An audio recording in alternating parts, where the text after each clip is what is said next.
Sometimes the hardest thing in life isn't facing the world, it's learning to trust it again after it's broken you. For 10 years, 61-year-old Rae Kinner lived alone in a cabin high in Montana's mountains with only her German shepherd, Teller, for company. She'd turned her back on everyone and everything that once mattered. Then, one winter night, a fiery streak blazed across the sky and crashed into the valley below.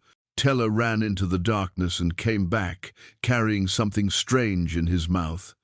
What he found would pull Rae from her isolation and into a mystery that would shake the entire valley.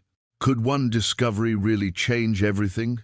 Before we jump back in, tell us where you're tuning in from, and if this story touches you, make sure you're subscribed because tomorrow I've saved something extra special for you.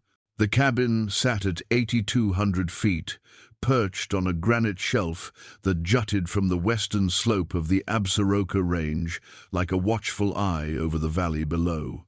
Rae had chosen this spot carefully 10 years ago, measuring distances the way a wounded animal measures the space between itself and the rest of the world.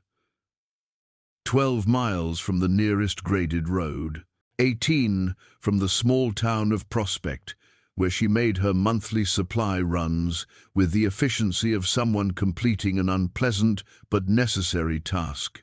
23 miles from the last place she'd called home before everything fell apart.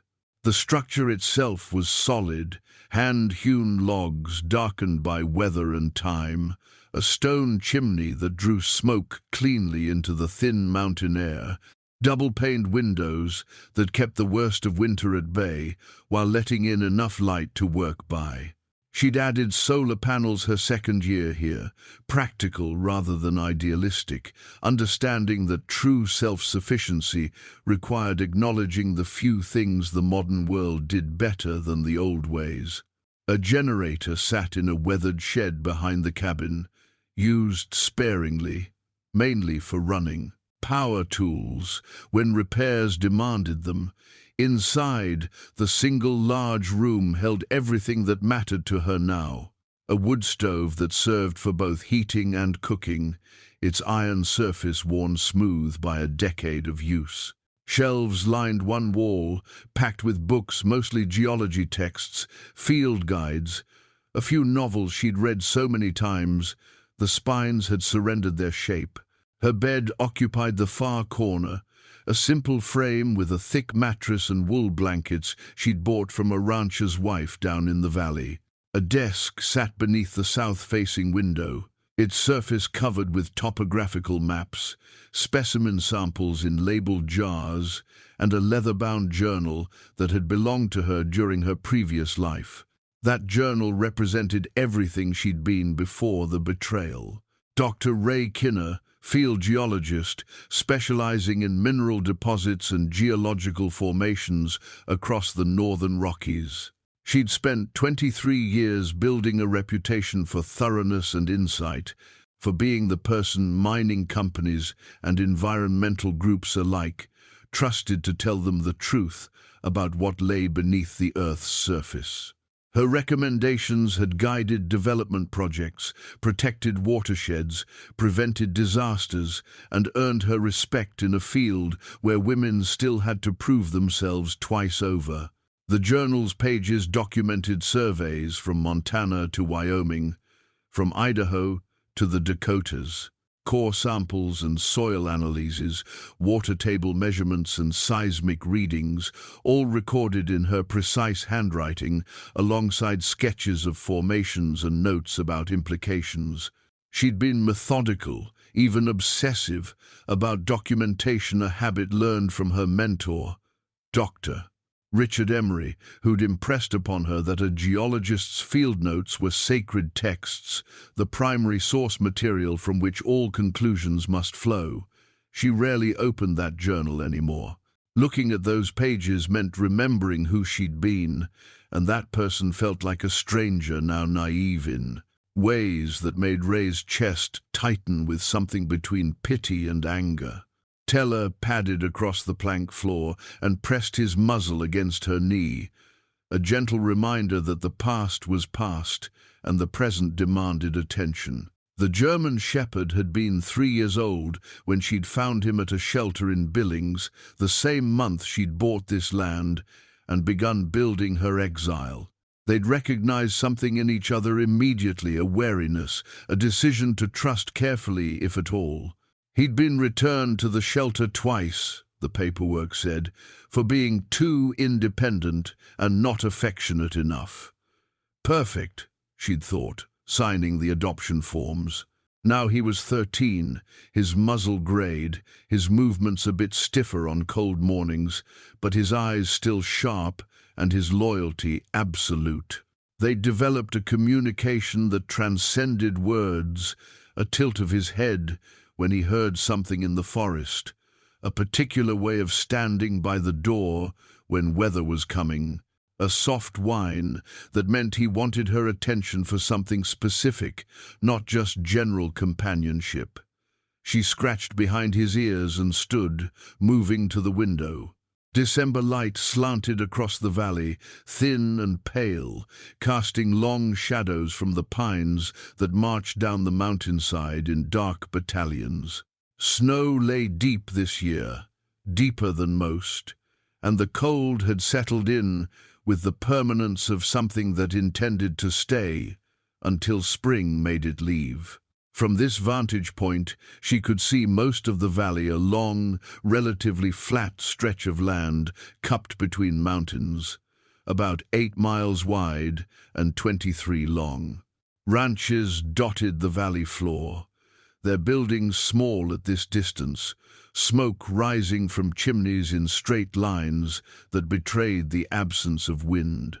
She knew some of those families by name, though she'd spoken to them maybe a dozen times in 10 years. The Bishops, the Crawfords, the Mercers, multi-generational outfits that had been working this land since the 1882, when this was still frontier country and people came here to escape whatever they were running from. Not so different from her own reasons, really. The town of Prospect sat at the valley's eastern end, visible as a small cluster of buildings where the main road intersected with the highway that led eventually to Billings. Population 473, according to the last census, though Rae suspected it was lower now. Young people left, older ones stayed until they couldn't anymore, and the cycle continued as it did in 1,000 small towns across Montana. She made her trips to Prospect once a month, always on a Tuesday when she knew the store would be quietest. The same supplies every time: flour, coffee, rice, beans, canned goods, dog food, propane canisters, occasional fresh vegetables when they had them. She paid cash, spoke only as much as necessary, and left. The store owner, a man named Jim Fairchild, who had to be pushing 75 now, had learned years ago not to make small talk. He rang up her purchases, took her money, and wished her well with the quiet respect of someone who understood that some people needed space. Her monthly routine had a comforting predictability. First Tuesday of each month, down the mountain before dawn, arrive in Prospect by 8, shop quickly, back on the road by 9, home by noon. The rest of the month belonged to her cutting firewood, maintaining the cabin, hiking the surrounding peaks with Teller, and studying the land with the same careful attention she'd once given to professional surveys. She couldn't help that last part. Geology wasn't something you stopped seeing just because you'd stopped practicing it professionally. She still noticed rock formations, still identified mineral content by color and texture, still tracked fault lines, and understood the ancient forces that had pushed these mountains skyward millions of years ago. The difference was that now she kept her observations to herself, recorded them in a personal notebook rather than official reports, and answered to no one about her findings. That solitude had been the point. After what happened in Miles City, she'd needed to be somewhere she couldn't be found unless she wanted to be. Somewhere her reputation and her past and her family name didn't follow her around like accusations. Her brother, David, had been her business partner for 7 years. She'd brought him in after he'd lost his job during the recession, given him a chance to rebuild his life, taught him the basics of surveying and analysis. He'd been grateful, or so she'd thought, attentive, hard-working, eager to prove himself. They'd worked together on dozens of projects, built a small but respected consulting firm, made enough money to be comfortable without being wealthy. Then came the Yellowstone Formation Survey. A mining company called Bridger Minerals had hired them to assess a property they were considering for rare earth element extraction. 6 months of work, comprehensive analysis, core samples, environmental impact predictions. The findings had been clear. Yes, valuable minerals existed in commercial quantities, but extraction would devastate the local watershed, contaminate groundwater for surrounding ranches, and likely trigger subsidence that could affect structures for miles around. Rae's recommendation had been unequivocal: do not develop this site. The environmental and social costs outweighed the commercial benefits, and alternative sites existed that could be extracted with far less impact. Bridger hadn't liked that answer. They'd pushed back, asked for second opinions, tried to pressure her into softening her language in the final report. She'd refused. Her reputation was built on honest assessment, and she wouldn't compromise it for a client's bottom line. Then David had met with them privately. She'd found out later, after everything had collapsed, that he'd taken their money, a substantial amount, to produce an alternative report using her raw data, but with conclusions that minimized risks and emphasized benefits. He'd forged her signature on the analysis, presented it to Bridger as a revised assessment, and collected both his consulting fee and what amounted to a bribe for delivering what they wanted to hear. The project had moved forward. 6 months later, exactly what she'd predicted began happening. Water contamination, structural problems in nearby buildings, public outcry, lawsuits. Her name was on the fraudulent report, her reputation destroyed before she'd even understood what had happened. By the time she'd untangled the truth, David had disappeared, moved to Seattle with his share of the money, cut off contact with the family, left her to face the professional and legal consequences alone. Their parents, aged and bewildered, had sided with him at first, unable to believe their son capable of such betrayal. Even after the evidence became clear, their disappointment in Rae's inability to resolve things quietly had been palpable. She'd fought the legal battles for 2 years, eventually clearing her name in court, but not in the industry's collective memory. Clients disappeared. Professional associations kept their distance. The invitations to speak at conferences stopped coming. Her expertise was untainted, but her reliability was questioned, and in a field where trust was everything, questions were enough. So she'd walked away, sold the firm's assets, settled what debts remained, and bought this land with what little was left. She'd spent the last 10 years learning that isolation wasn't just about physical distance. It was about the careful construction of a life small enough that it couldn't be taken away. Teller's sharp bark brought her back to the present. He stood at the door, ears forward, body tense in the way that meant something had caught his attention. She moved to the window and scanned the tree line. Nothing visible, but the light was fading, and shadows grew thick between the pines. "What is it, boy?" she asked, though she expected no answer beyond his continued vigilance. He barked again, then looked back at her with an expression she'd learned to read as urgency. Something was coming, or something was wrong either way. His instincts were better than hers. She pulled on her heavy coat, the one made for this altitude and this cold, and checked that her radio had batteries. Reception was poor up here, but in emergencies it could reach the ranger station 20 miles north. She grabbed her flashlight and opened the door. The cold hit like a physical thing, clean and absolute, the kind of cold that made your lungs ache on the first breath. Temperature had dropped since this morning, probably down to 10 above zero, with nightfall likely to push it below that. Stars were beginning to emerge in the darkening sky, brilliant and sharp in the thin air. Teller moved past her immediately, not running but walking with purpose toward the southern edge of the clearing where the land dropped away toward the valley.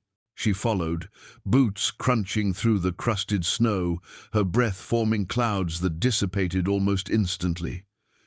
When she reached the edge, she understood what had drawn his attention.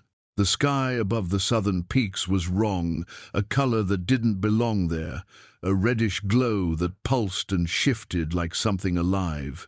She'd seen enough sunsets and enough atmospheric phenomena to know this wasn't natural light reflecting off clouds. This was something else. Teller stood beside her, a low rumble building in his chest, not quite a growl, but the sound he made when he was uncertain about what he was seeing. Rae pulled off her glove and checked her watch. 5:47. Full dark in maybe 20 minutes. Whatever was happening in that sky, it was intensifying. Then she saw it, a streak of brilliant white-gold light that tore across the southern sky, moving fast, trailing, sparks and fragments.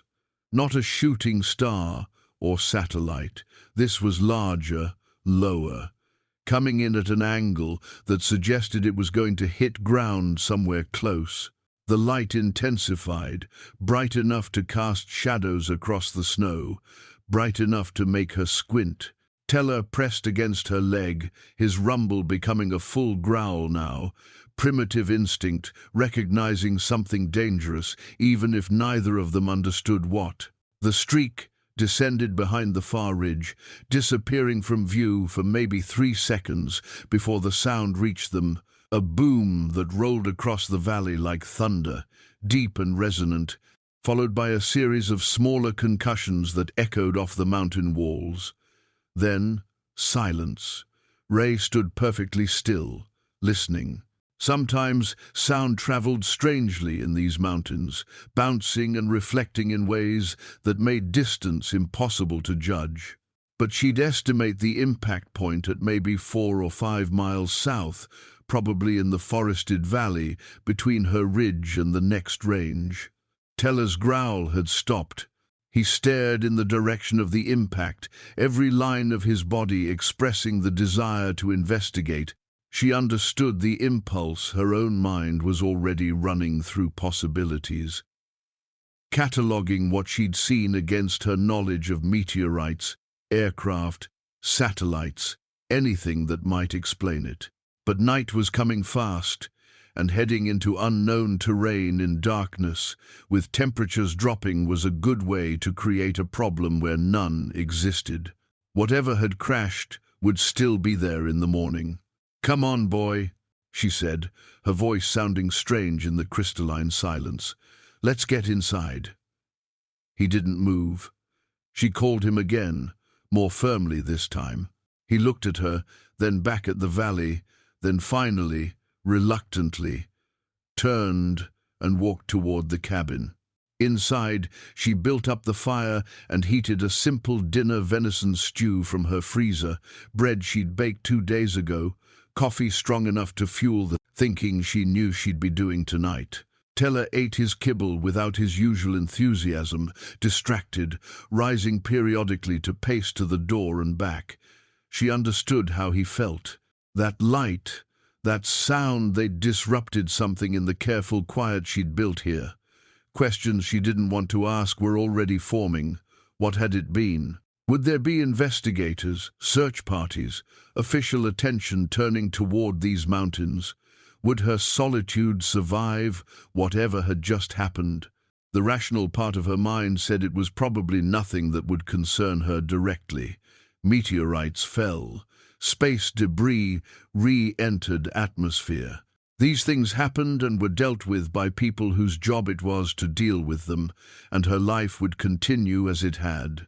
But something else, the part of her that had spent decades reading landscapes and understanding, when something significant had occurred, whispered that this was different, that what she'd witnessed marked a change, and that the careful isolation she'd maintained for 10 years had just been fundamentally challenged. She drank her coffee and watched the fire and tried not to think about any of it. Teller finally settled near the stove, but even in sleep his paws twitched and his breathing stayed uneven.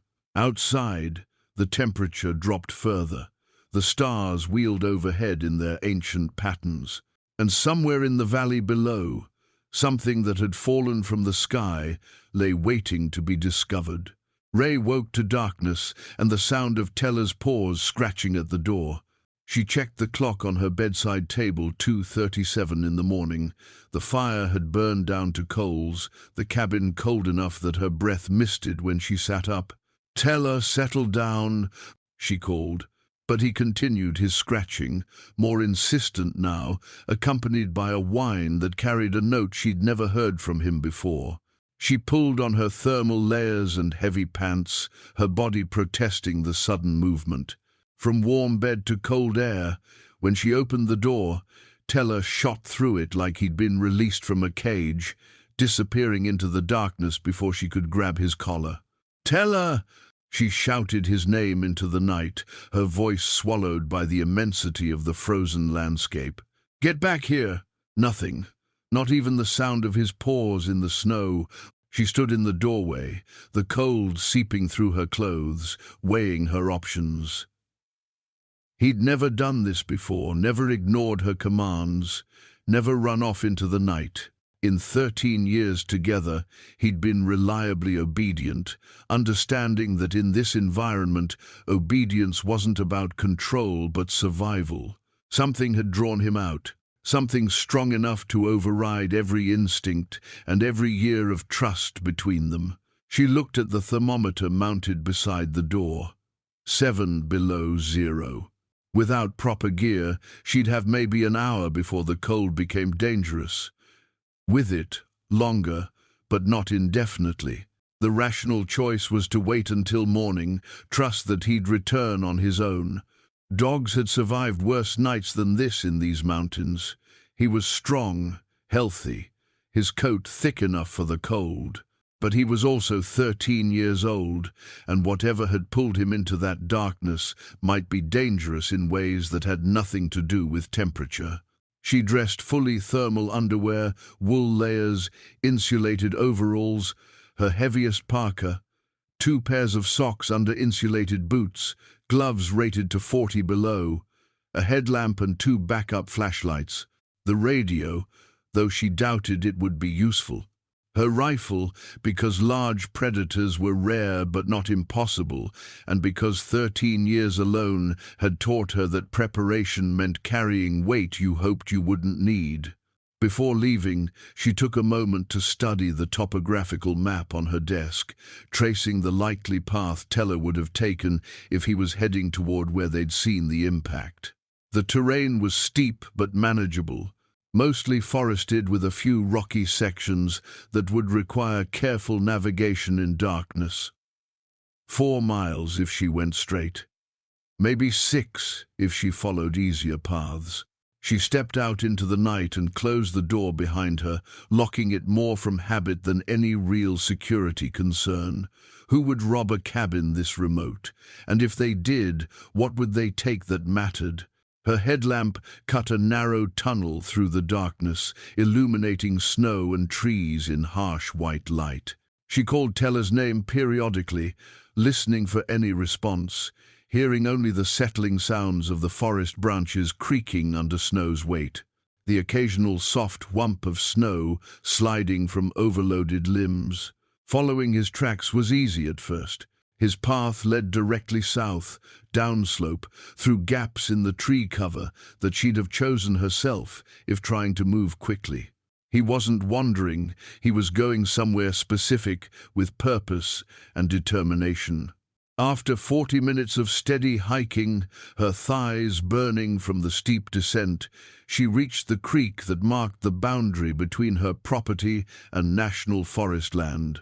In summer, it ran 3 feet deep and 15 wide, cold with snowmelt even in August. Now it was a ribbon of ice under 2 feet of snow, recognizable only because she knew this drainage system, had studied it enough years to understand how water shaped this landscape. Teller's tracks continued across and up the far bank. She followed, her breathing heavy now, the cold air searing her lungs despite the scarf wrapped across her face. The terrain changed as she climbed fewer pines, more open meadow spaces, then rocky outcrops that required her to use her hands, pulling herself up sections too steep for simple walking. This was harder than she'd anticipated, her body reminding her that 61 was different from 31, that a decade of firewood cutting was not the same as this kind of sustained effort. She stopped to catch her breath, bracing against a boulder, and that's when she smelled it, something burnt, but not wood smoke. Chemical, almost metallic, underlaid with an odor she couldn't quite identify. Teller's tracks led directly toward the smell. She continued more carefully now, scanning the darkness beyond her headlamp's reach for any sign of what had crashed. Another 20 minutes brought her to a ridge overlooking a small, bowl-shaped depression in the mountainside. Her light caught the first evidence of impact trees snapped off at mid-height, their tops scattered like matchsticks, scarred earth where something had gouged through the soil. And in the center, partially buried in disturbed ground, a dark mass that reflected her light in strange ways. She made her way down into the depression, each step measured, aware that she was approaching something she didn't understand. The burnt smell intensified, definitely chemical, reminiscent of seared metal, but different, sharper. The object itself was smaller than she'd expected, maybe 4 feet across, roughly spherical but with irregular protrusions that might have been instrumentation or might have been damage from impact. The surface was dark, either black or so deeply colored that her light couldn't distinguish it from black, and where her beam struck it directly, something underneath seemed to catch the light and hold it a faint luminescence that lasted a second or two after she moved the light away. Not a meteorite. She'd seen enough meteorites in her career to be certain. This was manufactured, though by whom and for what purpose she couldn't begin to guess. She circled it slowly, maintaining distance, her scientific training warring with simple caution. Part of her wanted to approach, to touch it, to examine it with her hands and tools and understanding. Another part, the part that had kept her alive and uninjured for 10 years in this wilderness, said that approaching unknown objects that had fallen from the sky at night in sub-zero temperatures was the kind of decision people regretted. A bark shattered her concentration. Teller emerged from the far side of the depression, moving stiffly, something dark clenched in his jaws. He'd found her, or she'd found him, and he was carrying something he wanted to show her. "Teller, drop it," she commanded, moving toward him. He came to her readily enough, but didn't drop what he carried. When she got close, her headlamp illuminated it clearly, a piece of metal, palm-sized, irregular in shape like it had broken off from something larger. The surface had the same quality as the crashed object, that darkness that seemed to absorb light, but this piece was small enough to handle, to examine. "Drop," she said again, firmly. This time he obeyed, setting the fragment gently on the snow at her feet. His tail wagged, the first normal behavior she'd seen from him since this started. He was pleased with himself, proud of his find, wanting her approval. She knelt and studied the piece without touching it. Size and shape suggested it was a fragment that had broken off during impact, possibly thrown clear by the force of the crash. The edges were sharp where it had fractured, revealing an interior structure that appeared crystalline, not like metal at all, but also not like any mineral formation she recognized. Using a stick, she prodded it gently. The fragment rolled slightly, and where it touched the snow, the ice didn't melt. Instead, something about the contact made the snow seem to glow faintly, that same brief luminescence she'd noticed on the main object. Teller sat beside her, watching intently, his breath forming clouds in the frigid air. She needed to make a decision. Leave it here and report what she'd found in the morning. Take it and examine it properly with tools and proper lighting. Or do nothing, walk away, pretend she'd never seen any of this. The first option meant people, officials, investigators, probably federal authorities. Given that this had clearly fallen from space, her mountain would stop being isolated. Her privacy would end. The third option meant ignoring what was possibly the most significant geological and scientific find of her career, pretending she could go back to her cabin and her small life and forget what she'd seen. She pulled a sample bag from her pocket, she still carried them, habit from the old days, and used the stick to maneuver the fragment into it. Through the plastic, it felt warm. Not hot, not dangerously so, but distinctly warmer than it should be, given the surrounding temperature. Teller barked once, sharply, then growled. She followed his gaze and saw lights, multiple lights, moving through the forest on the far side of the depression. Vehicles, maybe, or people on foot with powerful flashlights. Either way, others were coming, and she had perhaps 5 minutes before they arrived. "Let's go," she said quietly, sealing the bag and tucking it into her inner pocket. "Home, now." They moved quickly back the way they'd come, Teller leading, Rae following his dark form through the forest. Behind them, voices called out, official-sounding, coordinated.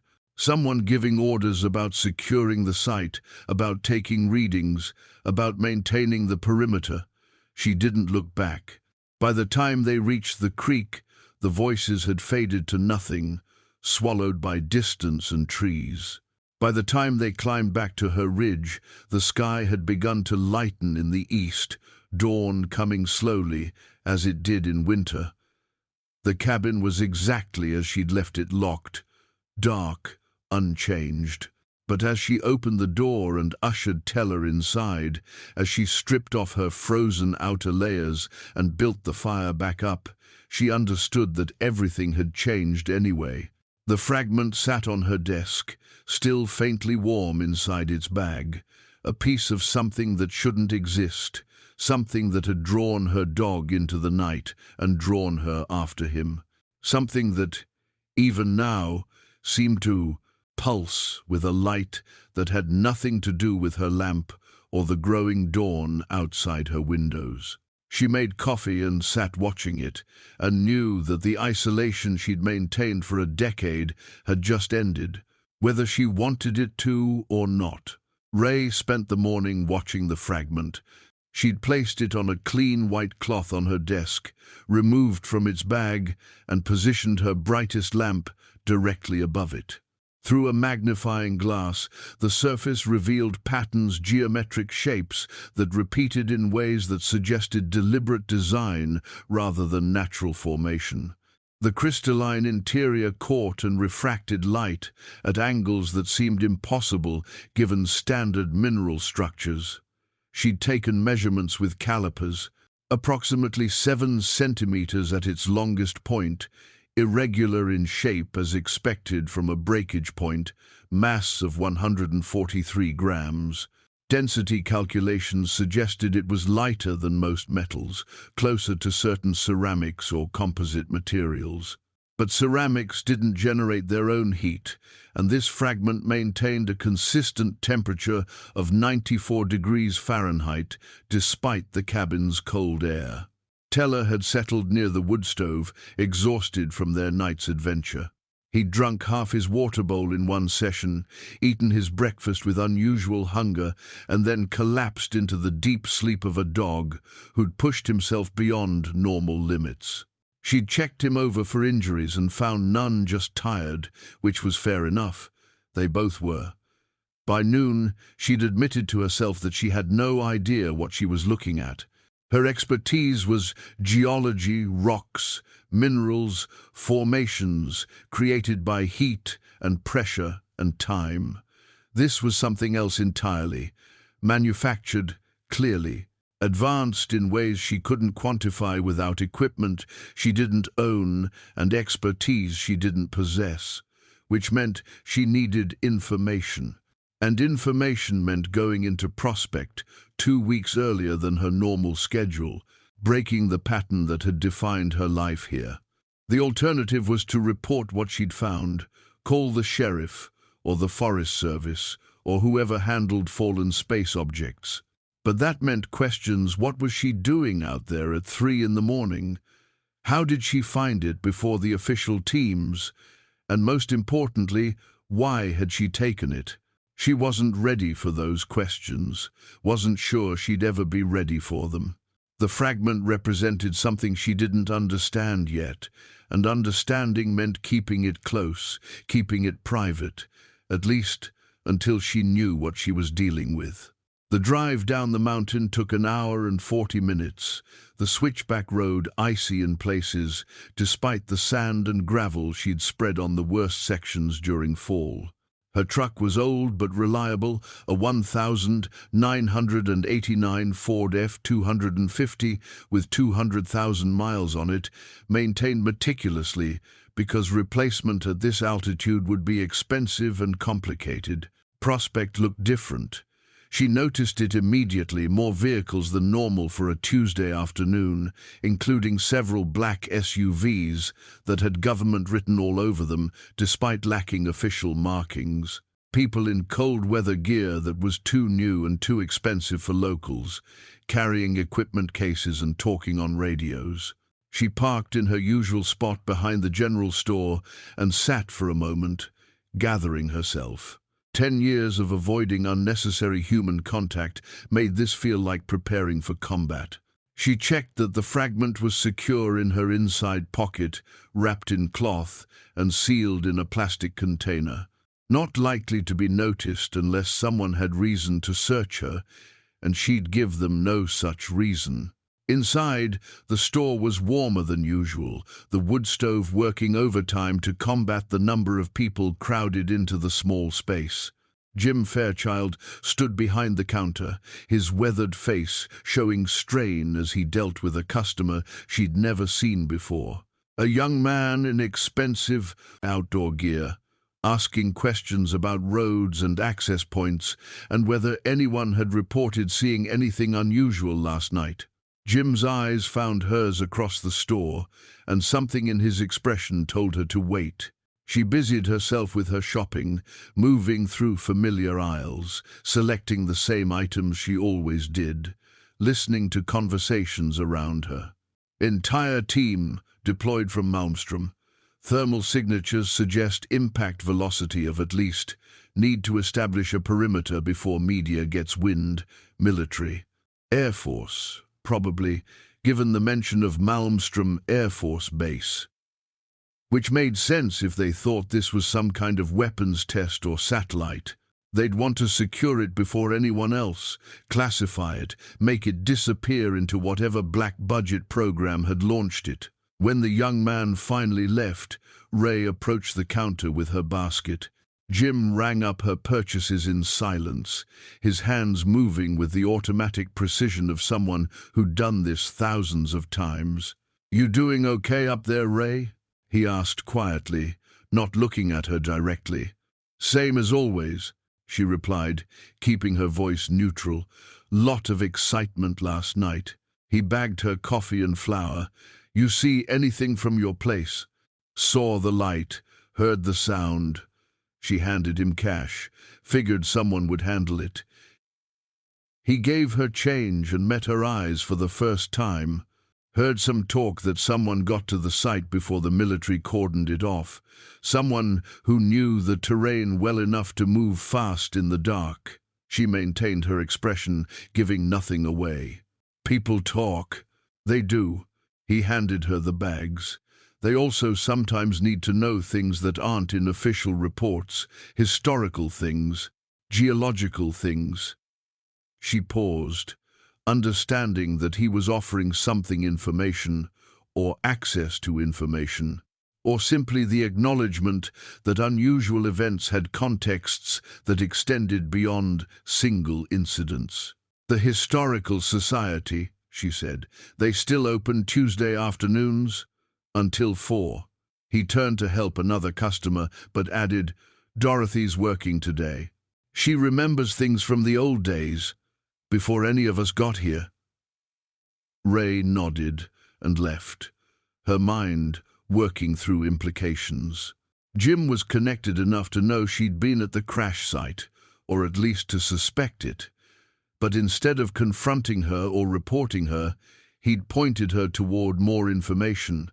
That suggested he either trusted her judgment or wanted her to discover something specific. The Historical Society occupied a small building next to the library, its interior crammed with artifacts and documents from Prospect's 130 years of existence.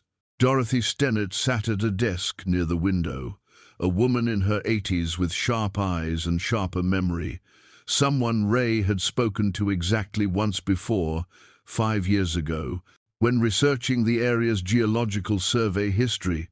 Rae Kinner, Dorothy said as she entered, twice in 1 decade. Must be something important. Looking for old geological surveys, Rae said directly, specifically from the 70s or earlier. Anything covering the valley and the surrounding peaks. Dorothy stood slowly, her movements careful but not frail.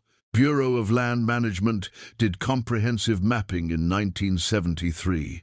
USGS did another survey in 1978. Both are in the archives, though the 78 survey got pulled by the federal government a few years after it was filed. We kept copies. She smiled slightly. We always keep copies. She led Rae to a filing cabinet and pulled out a folder containing rolled maps and bound reports. The 78 survey was interesting, led by a doctor, Richard Emery, from the University of Montana. Very thorough work. Then suddenly everything got classified, and Dr. Emery died in a field accident up in Glacier. Rae's hands had stopped moving. Richard Emery. You knew him? He was my mentor, taught me field geology. I didn't know he'd worked this area. Dorothy pulled out one of the maps and unrolled it across a table. He did 6 months here. The survey documented some unusual mineral deposits, rare earth elements in concentrations nobody expected to find in Montana. His recommendations were to conduct more detailed analysis and consider the strategic value. Rae studied the map, recognizing the valley, the peaks, her own cabin's approximate location, and there, marked with coordinates and notations, were several sites labeled anomalous readings and requires follow-up investigation. One of those sites was less than 2 miles from where the object had crashed last night. He found something, she said quietly. He found several somethings, Dorothy corrected. Then the federal government classified the whole survey, removed it from public record, and Dr. Emery died 3 months later. Official explanation was equipment failure during a solo climb. No witnesses. You don't believe that? I don't believe convenient accidents. Dorothy re-rolled the map carefully. And I don't believe that last night's event was coincidental. Something fell out of the sky directly over an area that the government has been quietly monitoring for 47 years. Rae met the older woman's gaze. Why are you telling me this? Because Jim Fairchild called me this morning and said you'd likely be coming, because this valley is my home and I don't like secrets that put it at risk. And because if Richard Emery's student is asking questions, maybe it's time someone had answers. She pulled out a second folder, this one containing photocopied pages from what looked like a personal journal. These are from Dr. Emery's field notes, not the official survey, but his private observations. His family donated them to the Historical Society after he died. Read them, then decide what you want to do with what you know. Rae took the folder, feeling its weight in her hands. Inside her pocket, the fragment seemed to gradient, pulse with warmth, as if responding to the proximity of information about its origins. "Thank you," she said. "Don't thank me yet," Dorothy replied. "Knowledge is a burden, especially when it comes with questions about who you can trust. Be careful, Rae. Whatever's happening here has deep roots and powerful interests. Make sure you're ready for what you might uncover." Outside, the afternoon was fading toward evening, the sun dropping behind the western peaks and throwing long shadows across the valley. Rae sat in her truck with the journal pages on her lap, reading words written in her mentor's familiar hand, and felt the past reaching forward to reshape the present in ways she couldn't yet fully understand. She didn't read the journal on the drive home. The mountain roads required full attention as darkness fell and temperature dropped, ice forming in patches where afternoon sun hadn't reached. Teller sat in the passenger seat, alert now, watching the road with the focus of a dog who understood that concentration mattered.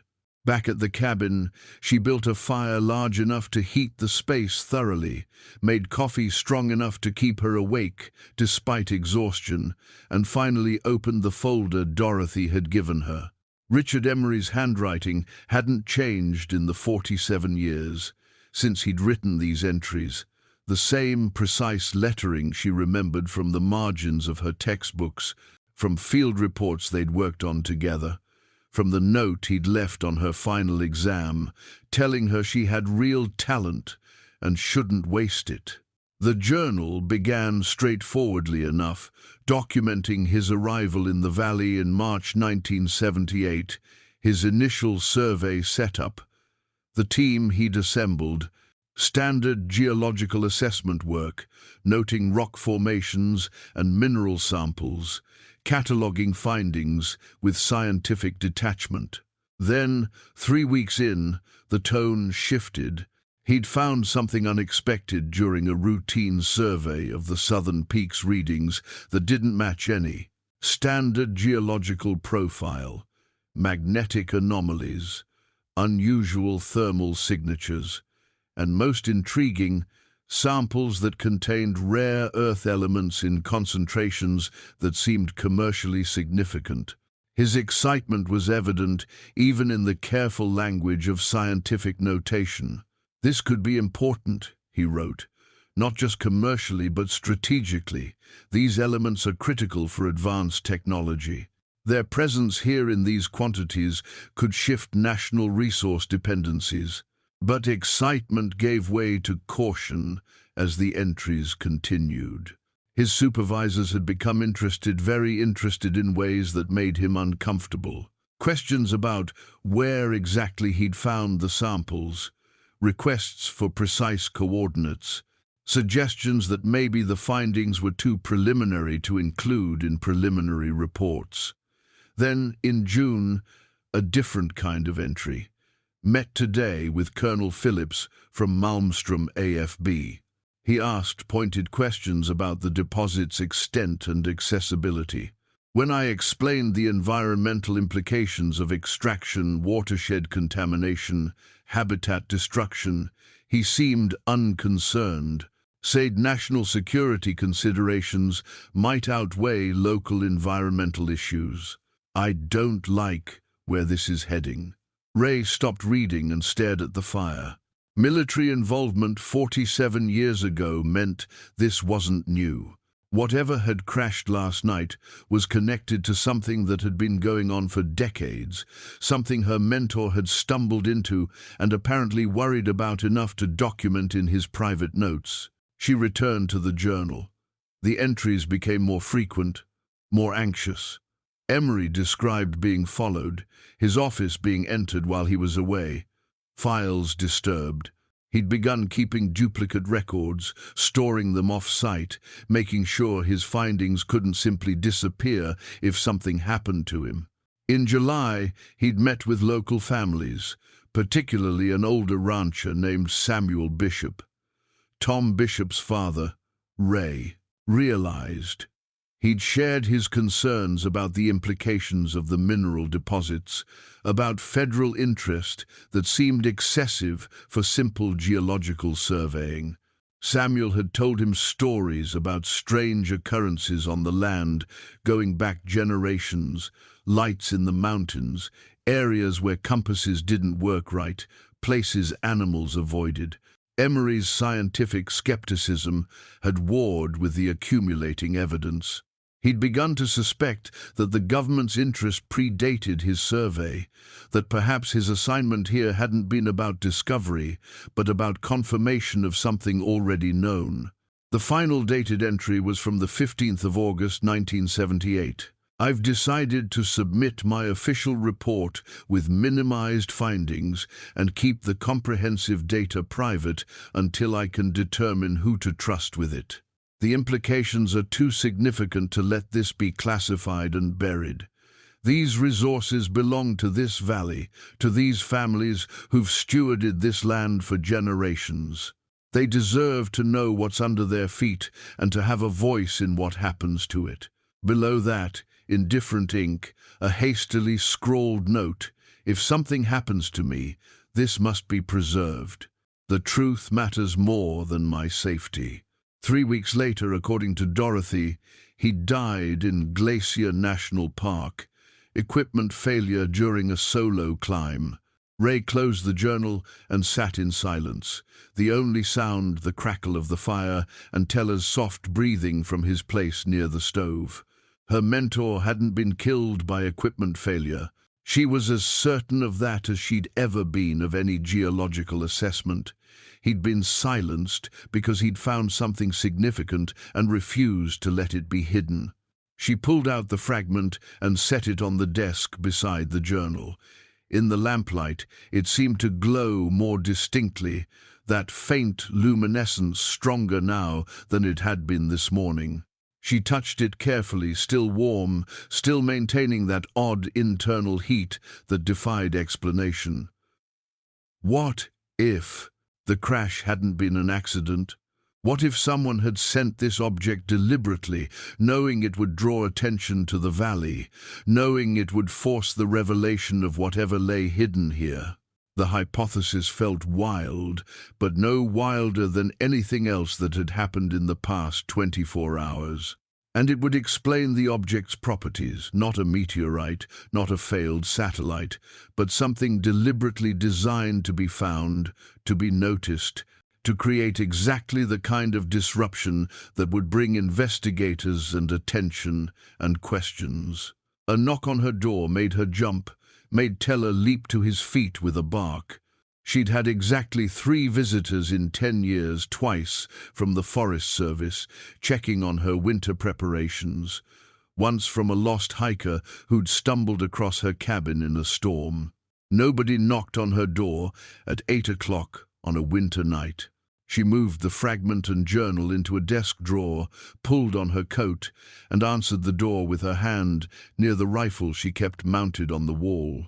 The woman standing on her porch was maybe 45, dressed in practical cold-weather gear that marked her as someone who actually worked outdoors rather than someone playing at it.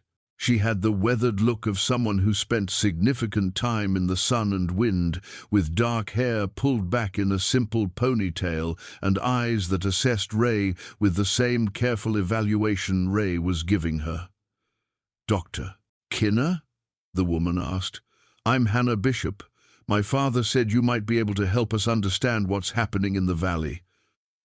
Rae studied her for a long moment, The name Bishop connected her to the family Emery had trusted, to the ranchers who'd been here for generations. That was something, though not necessarily enough. "Your father is Tom Bishop?" "Yes, ma'am. Samuel's son. You knew about my grandfather." "I knew of him. What makes you think I can help?" Hannah glanced back toward where Rae could now see a truck parked at the edge of the clearing. "Because Jim Fairchild said you were asking questions in town. Because Dorothy Stennett called my dad and told him you'd been reading Dr. Emery's journals. And because whatever crashed last night has government people all over our valley asking questions and making implied threats about federal jurisdiction and strategic resources." She met Ray's eyes directly. "We need someone who understands geology and who isn't afraid of the government. Dad says you're both. He wants to know if you'll meet with some of the families, tell us what we're actually dealing with." Rae felt the weight of the decision pressing on her. Say yes, and she'd be stepping fully back into the world she'd left: community involvement, shared knowledge, trust, and all the vulnerabilities that came with it. Say no, and she'd maintain her isolation, but abandon people who needed help, understanding forces they couldn't fight without knowledge. Teller moved past her legs and walked directly to Hannah, sniffing her carefully before sitting at her feet and looking back at Rae with an expression that seemed remarkably pointed for a dog. "When?" Rae asked. "Tomorrow evening. 6 o'clock at our ranch house. Just the core families, the ones who've been here longest, who have the most to lose if this goes wrong. I'll think about it. That's all we're asking." Hannah pulled a card from her pocket with a phone number written on it. "In case you need to reach us. And Dr. Kinner, thank you for even considering it. I know you value your privacy. It matters that you'd think about setting that aside for us." She left, her truck's taillights disappearing down the mountain road, leaving Rae standing in the cold with Teller pressed against her leg and the fragment hidden in her desk drawer, still pulsing with its inexplicable warmth. She went back inside and reread Emery's journal, this time focusing on his descriptions of the Bishop family, of Samuel's stories about the land, of the connection between the geological anomalies and the experiences of people who'd lived here for generations. He trusted them, had been willing to share knowledge with them, even when he didn't trust his own supervisors or the military personnel who'd shown such interest in his findings. By midnight, she'd made her decision. She pulled out her own field notebook, the one she'd kept private for 10 years, filled with observations and analyses that nobody but her had seen, and began organizing information about the valley's geology, about rare earth elements and their strategic value, about what families might be facing if powerful interests wanted control of what lay beneath their land. She'd spent 10 years hiding from betrayal.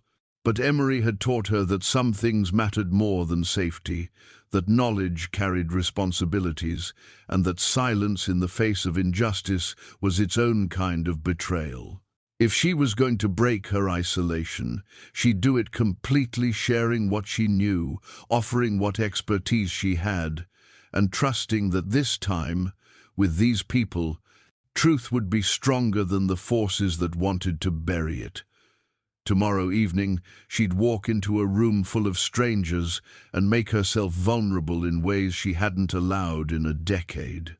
The thought terrified her. But the fragment sitting warm in her drawer and Emery's words calling across 47 years reminded her that some fears needed to be faced, whatever the cost. The Bishop Ranch House sat in the valley proper, a sprawling structure that had been added to across 4 generations, resulting in a building that was part original homestead, part 1,952 expansion, and part modern renovation that respected the bones of what had come before. Lights glowed in the windows as Ray's truck approached, and she counted 7 vehicles already parked in the wide gravel area that served as both driveway and working space. Her hands felt cold despite her gloves, and it had nothing to do with the temperature. 10 years of avoiding exactly this kind of gathering had left her unpracticed at walking into rooms full of people, at making herself vulnerable to their judgment and expectations. Teller sat beside her in the passenger seat, calm in the way that dogs were when they sensed their human needed steadiness. She'd brought him partly for comfort and partly because he'd been the one to find the fragment. His story was part of this, whether she liked it or not. Hannah met her at the door before she could knock, taking her coat and greeting Teller with a gentleness that spoke to someone comfortable around working dogs. "Everyone's in the main room," she said. "Dad's already started explaining the situation. They're ready to hear what you have to say." The main room was exactly what Rae expected, large enough for family gatherings, furnished with pieces that ranged from antique to practical, dominated by a stone fireplace that could heat the whole space. 7 people sat in a rough circle on chairs and couches, faces turning toward her as she entered. Tom Bishop stood, a man in his late 60s, with the build of someone who'd spent his life doing physical work, weathered face, and steady eyes that evaluated her without hostility. "Dr. Kinner, thank you for coming. We know this isn't easy for you." "Call me Rae," she said, moving into the room but remaining standing. "And you should know up front that I don't have all the answers.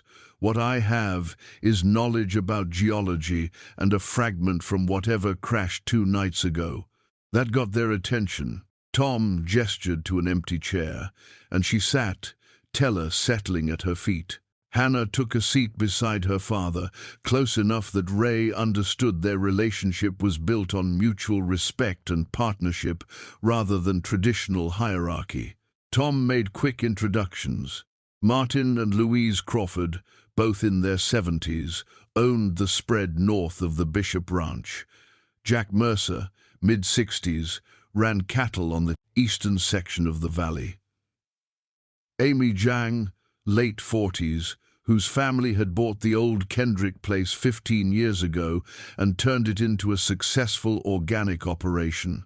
Vincent Torres, early 50s, who managed the timber rights on several thousand acres of private land. And finally, Ruth Dennison, in her 80s, who owned what everyone called the original property, the first homestead established in the valley in 1887. "We've been comparing notes," Tom said once introductions were complete. "All of us have been approached in the last 2 days by people asking about selling our land. Different people, different companies, but the same basic message: generous offers for immediate sales, pressure to decide quickly." "Who's doing the asking?" Rae inquired. "A company called Strategic Resource Development," Martin Crawford said.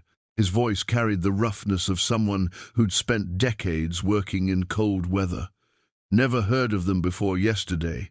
Now they're everywhere. They came to me this morning," Amy added. "Offered 40% over market value if I'd sign by the end of the week. When I said I needed to think about it, they got aggressive, not threatening exactly, but making it clear that waiting might mean the offer disappears." Rae absorbed this, fitting it into the pattern she'd been piecing together. "And the military presence?" "Air Force from Malmstrom," Vincent said. "They've cordoned off the crash site and about half a square mile around it. When I asked why on my own land, they cited some regulation about national security and potential hazardous materials. Said it was temporary but couldn't tell me how temporary." "Nothing about this feels right," Louise Crawford said quietly. "We've been through boom and bust cycles before, had companies interested in various things over the years, but this is different. This is coordinated and rushed and backed by federal authority we can't push against." Tom leaned forward, his elbows on his knees. "Dorothy Stennett told me you were reading Dr. Emery's journals. She also told me about his survey in '78 and what happened to him afterward. We need to know what's really under our land and why people are willing to kill for it. The room fell silent at that, the acknowledgement that this might be about more than money, that violence was a possible outcome if they got in the way of powerful interests. Rae took a breath and began. She explained rare earth elements in language that didn't require a geology degree, minerals essential for modern technology, everything from smartphones to military hardware, currently dominated by foreign sources and strategically critical to national interests. She described what her mentor had found in 1978, the concentrations that had drawn military attention, the survey that had been classified and buried. Then she pulled out the fragment, unwrapping it from its cloth and setting it on the coffee table. In the lamplight, its glow was unmistakable, that faint luminescence that seemed to pulse with something like life. This broke off from whatever crashed, she explained. Its properties don't match any meteorite or satellite material I've ever seen. It generates its own heat and appears to react to something in the environment around it. Hannah reached forward, stopping her hand just before touching it. What kind of reaction? I think it's responding to the rare earth deposits underground, the same elements my mentor found. This object, whatever it is, seems designed to locate or interact with those formations. So someone sent it deliberately, Tom said, to draw attention here. That's my hypothesis. Someone who knew about the deposits, who wanted them revealed in a way that couldn't be ignored or classified again. Ruth Dennison spoke for the first time, her voice reedy but clear. My grandfather told stories about lights in the mountains, said the old ones, the native people who were here before. The settlement considered certain areas sacred and avoided them, said the earth there had power that shouldn't be disturbed. Folklore often has geological roots, Rae said carefully. Magnetic anomalies, unusual mineral deposits, underground water systems, all of these can create effects that people interpret as supernatural but have natural explanations. But you're saying what's here is significant, Martin said. Significant enough that the government has been monitoring it for decades, significant enough that they classified research and possibly killed the researcher. Rae met his eyes.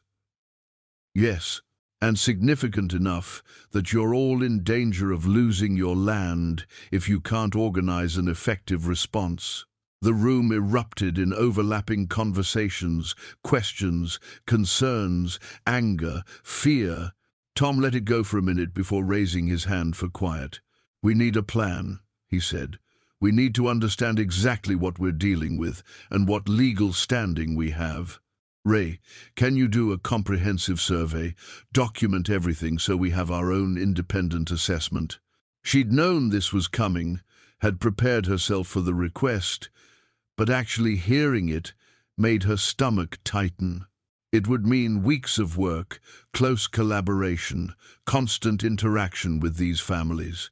It would mean completely abandoning her isolation and investing herself in a community she'd spent a decade avoiding. I'll need help, she said finally. The area is too large for one person to cover adequately. I can assist, Hannah said immediately. I've done ranch surveying, know how to use GPS and mapping software, and I understand the land, which areas are accessible, which are dangerous, where we're likely to find what you're looking for. The rest of us can provide access and support, Tom added. Whatever you need, transportation, equipment, places to work from, we've got resources, just not expertise. That's what you bring. Rae looked around the circle of faces, seeing hope and determination mixed with fear. These were people who'd spent their lives working land they loved, who'd inherited not just property, but responsibility for preserving something their ancestors had fought to protect. They were asking her to join that fight, to risk her safety, and her carefully constructed isolation for a cause that might already be lost. But the fragment on the table glowed steadily, and she thought about Emery's final note, "The truth matters more than my safety. He'd been willing to die for it." Could she do less than risk her comfort? "I'll start tomorrow," she said. "Give me 2 weeks to do a thorough survey of the main valley and the surrounding peaks. I'll document everything: mineral deposits, geological formations, property boundaries, environmental concerns. When we're done, you'll have a comprehensive assessment that no corporation or government agency can simply dismiss." Tom extended his hand, and after a moment's hesitation, she took it. His grip was firm, calloused, the handshake of someone whose word meant something. "We won't forget this," he said quietly. "Whatever happens, you'll have friends in this valley." The others murmured agreement, and Rae felt something shift inside her, a wall she'd built 10 years ago developing a crack, light seeping through despite her resistance. They spent another hour discussing logistics and strategy. Hannah would take point on coordinating with Rae, providing access to different properties and helping document findings. Tom would handle the legal research, working with a lawyer friend to understand their rights and options. The others would monitor the corporate presence, keeping track of who was asking questions and what they were offering. As the meeting broke up, people approached her individually, thanking her, offering specific information about their properties, sharing observations they'd made over years of living here. Ruth Dennison pressed a folded paper into her hand. "Coordinates," the old woman whispered. "Places my grandfather said should never be disturbed. I don't know if they matter, but I thought you should have them." Outside, the night was clear and cold, stars brilliant in the darkness. Hannah walked her to the truck, Teller trotting ahead to investigate the unfamiliar territory. "I know this is hard for you," Hannah said. "Dad told me a little about what happened before you came here, about the betrayal and why you left. It takes courage to trust again after something like that." Rae opened the truck door but didn't get in. "Your father talks too much." "He does," Hannah smiled. "But he's usually right about people. He says you're someone who does what's right even when it costs you. I hope he's right about that too." "So do I," Rae said honestly. "I've been wrong before about who deserved trust. We all have. The difference is whether we let that stop us from ever trusting again." Hannah stepped back. "I'll meet you at the Southern Access Road tomorrow morning. 7 o'clock work for you?" "I'll be there." The drive home took her through the valley, past ranches where lights glowed in windows and smoke rose from chimneys. She thought about the families inside those homes, about the generations who'd lived here, about the land they were trying to protect. For the first time in 10 years, she felt connected to something larger than her own survival, responsible for something beyond maintaining her isolation. The fragment sat in her pocket, warm against her side, a reminder that whatever happened next, she'd been drawn into it by forces she still didn't fully understand. But at least now she wasn't facing those forces alone. The survey work consumed the next 2 weeks. Rae and Hannah established a routine meeting at dawn, working until the light failed, documenting everything they found with scientific precision and photographic evidence. Hannah proved to be more than just competent help. She had an intuitive understanding of the land that complemented Rae's technical expertise, and a work ethic that matched Rae's own. They'd started with the crash site, or as close as they could get before military personnel turned them back. From the perimeter, Rae had taken readings and photographs, noting the geological formations surrounding the impact area. The readings confirmed what she'd suspected.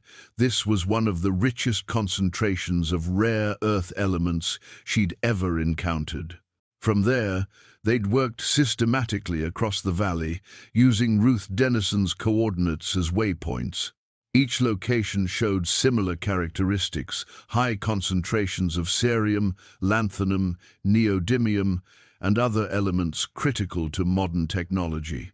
The deposit extended across most of the valley floor and into the surrounding foothills, an area covering roughly 60 square miles. "This is extraordinary," Rae said on their 8th day, standing on a ridge overlooking the valley. "I've seen commercial deposits before, but nothing like this. This could be one of the largest rare earth formations in North America." Hannah gazed across the land. Her family had worked for 4 generations. "Is that a good thing or a bad thing?" "Both. It means your land has immense value. It also means powerful interests will want control of it, by whatever means necessary." They documented environmental concerns too: the valley's aquifer, the delicate ecosystem balance, the wildlife corridors. Extraction here would be catastrophic if not managed carefully, potentially poisoning water sources and destroying habitat across a vast area. Back at the Bishop Ranch house that evening, they spread their findings across the dining room table: maps marked with survey points, photographs of geological formations, soil analysis results, water samples. Tom studied everything with the careful attention of someone whose livelihood depended on understanding his land. "So we're sitting on a fortune," he said finally. "One that could destroy everything we've built here if we let the wrong people extract it." Rae confirmed.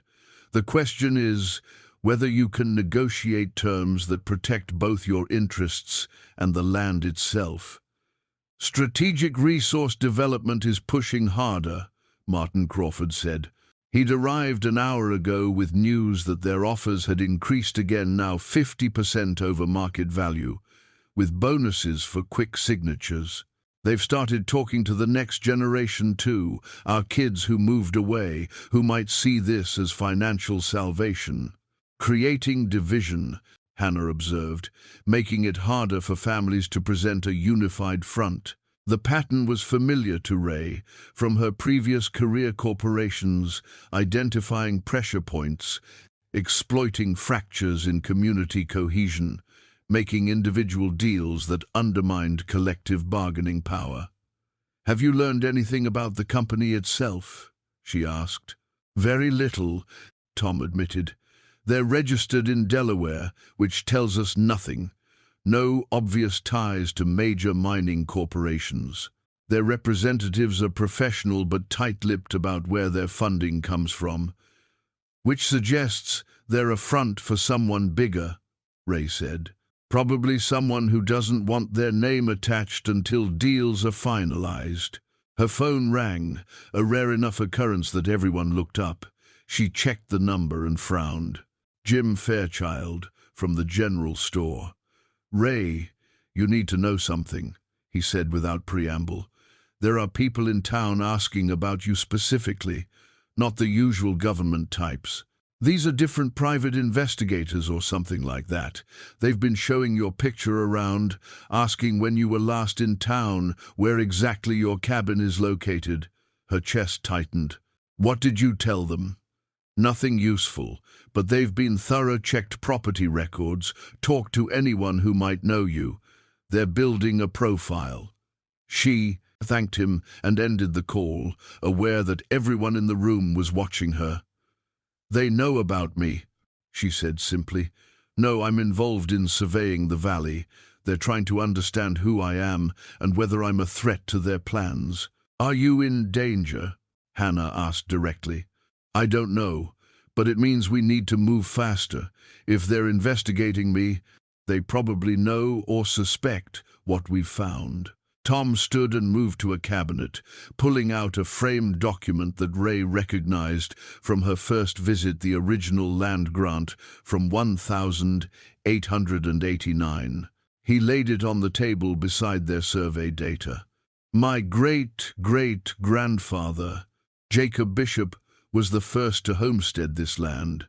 he said, but when he filed for the grant, he insisted on specific language about mineral rights. See here, all subsurface resources shall remain the property of the landholder and his heirs in perpetuity, without exception or government override, save in cases of declared national emergency. Rae studied the document carefully. This is unusual language for a homestead grant. It is, Ruth Dennison agreed. She'd arrived while Rae was on the phone, moving slowly but with determination. My grandfather helped Jacob write it. They were both veterans of the Indian Wars, had seen how the government treated people when valuable resources were discovered on their land. They wanted protection. Did they know about the deposits? Rae asked. They knew something was unusual about this valley. The native people had told them stories, warned them about disturbing certain areas. Jacob and my grandfather didn't believe in curses, but they believed in protecting what was theirs. Hannah pulled out her laptop and began searching. If this language is legally binding, it might give us leverage. The federal government can't just claim eminent domain if there's explicit language protecting mineral rights. Unless they declare a national emergency, Martin pointed out, which they could do if they argue these resources are critical to national security. Rae thought about Emery's journals, about military interest dating back decades, about the lengths powerful institutions would go to when they wanted something badly enough. We need to make this public, she said. Document everything we've found and release it before they can classify or suppress it. Once the information is out there, it's harder to make it disappear. That could bring a lot of attention, Tom warned. Media, environmental groups, more government scrutiny. It will, Rae agreed. But it also makes it harder for them to deal with this quietly. Sunlight is the best disinfectant.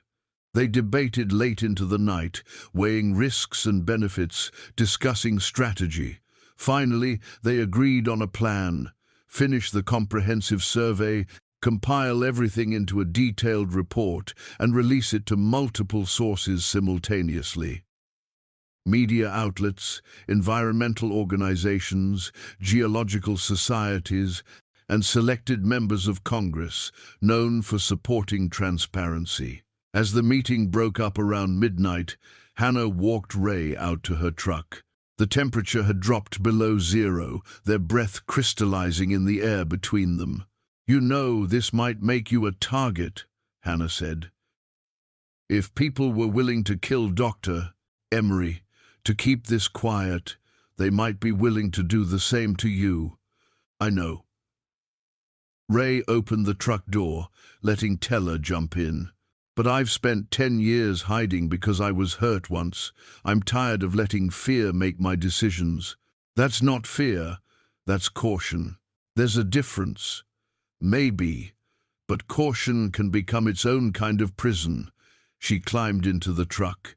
We finish the survey tomorrow. 3 more sites to document, then we compile everything. Hannah nodded, her expression troubled but resolute. My dad likes to say that some things are worth fighting for, even when the odds are bad. I think this is one of those things. Your dad is wiser than he looks, Rae said, which earned her a smile. The drive home took her past the darkened storefronts of Prospect. She noted 2 unfamiliar vehicles parked near the Historical Society, occupants sitting inside despite the cold, watching. Probably, documenting who came and went, building their understanding of the opposition they faced. Let them watch, she thought. Let them document and investigate and try to intimidate. She'd been through worse than surveillance and corporate pressure. The betrayal that had driven her into isolation had taught her something valuable. She was stronger than she'd thought, more resilient than she'd given herself credit for. At the cabin, she found an envelope tucked into her door frame. No postage, no return address, just her name, written in precise block letters. Inside, a single sheet of paper with a message that made her blood run cold. Dr. Kinner, some discoveries are better left buried. Consider carefully whether this fight is worth the cost. A concerned friend. She took the note inside and photographed it, then called Tom Bishop despite the hour. "I got a threat," she said when he answered. Anonymous, vague, but definitely a warning to back off. Damn it. She heard him moving, probably getting out of bed. "Are you okay? Do you need someone to come up there?" "I'm fine, but we need to accelerate our timeline. If they're trying to scare me off, it means they're worried about what we might reveal." "Agreed. I'll contact the others. Let them know we're moving to immediate release as soon as the report is compiled." After the call ended, she sat at her desk, with the fragment still glowing faintly, still warm, and thought about costs and choices, and the difference between caution and cowardice. Someone had sent that object to reveal what was hidden here. Someone had taken a risk to expose the truth. She could honor that courage by continuing forward, or betray it by choosing safety over justice. The decision wasn't really a decision at all. She'd made it the moment she'd accepted Hannah's invitation to that first meeting, made it again every day she'd spent surveying the valley, made it every time she'd chosen engagement over isolation. Tomorrow they'd finish the survey. The day after, they'd compile the report. And then they'd release information that powerful people had killed to keep secret, and see what happened when truth collided with forces that preferred darkness. She was done hiding. Whatever came next, she'd face it with eyes open and conscience clear, and that would have to be enough. 3 days later, Rae was compiling the final section of their report when Teller began barking, not his usual alert bark, but something urgent and alarmed. She moved to the window and saw a vehicle approaching, a dark sedan entirely unsuited to mountain roads in winter, struggling through the snow on her access road. She checked that the rifle was loaded and within reach, then waited as the vehicle parked and a single occupant emerged. A man in his mid-50s, Asian features, wearing civilian cold-weather gear but moving with the precision of someone with military training. He held his hands visible as he approached, a gesture meant to communicate non-aggression. Rae opened the door but kept the rifle in view. "You're on private property." "Dr. Kinner, my name is Dr. Kenji Tanaka. I'm a geologist with the U.S. Geological Survey. I need to speak with you about your current research in this valley." He pulled out identification, holding it up for her inspection. She examined it carefully, appeared legitimate, though she had no way to verify it definitively. "I'm not conducting official research. I'm helping some local families understand their land." "I know. I also know you've been surveying the rare earth deposits and that you have a fragment from the object that crashed 2 weeks ago." He met her eyes steadily. "I'm not here to threaten you or stop you. I'm here because I was on the team that classified your mentor's research in 1978, and I've carried the guilt of that decision for 47 years. That admission caught her off guard. She studied him more carefully, weighing sincerity against the possibility of manipulation. Finally, she stepped aside. "Come in, but know that I've documented this visit and have people expecting me to check in. If this is some kind of intimidation attempt, it won't work." "It's not." He entered, Teller watching him with focused attention but without aggression. "I'm here alone, without authorization from my supervisors. If they knew I was talking to you, I'd be fired, or worse." She gestured to a chair and remained standing. "Why are you here?" "Because I need to tell you the truth about what happened to Dr. Emery and why this valley matters." He pulled off his gloves, his movements careful and deliberate. "In 1978, I was 29 years old, fresh out of graduate school, assigned to a team reviewing geological surveys with potential national security implications. Richard Emery's assessment came across my desk, and I was tasked with evaluating it. "You recommended classification," Rae said. "I did. I was young, ambitious, and I believed what my superiors told me, that these deposits were too strategically important to leave in private hands, that foreign adversaries couldn't be allowed to know about them, that temporary secrecy served the national interest." He paused, his expression weighted with regret. 3 months later, Dr. Emery died in what was ruled an equipment failure. I didn't question it at the time.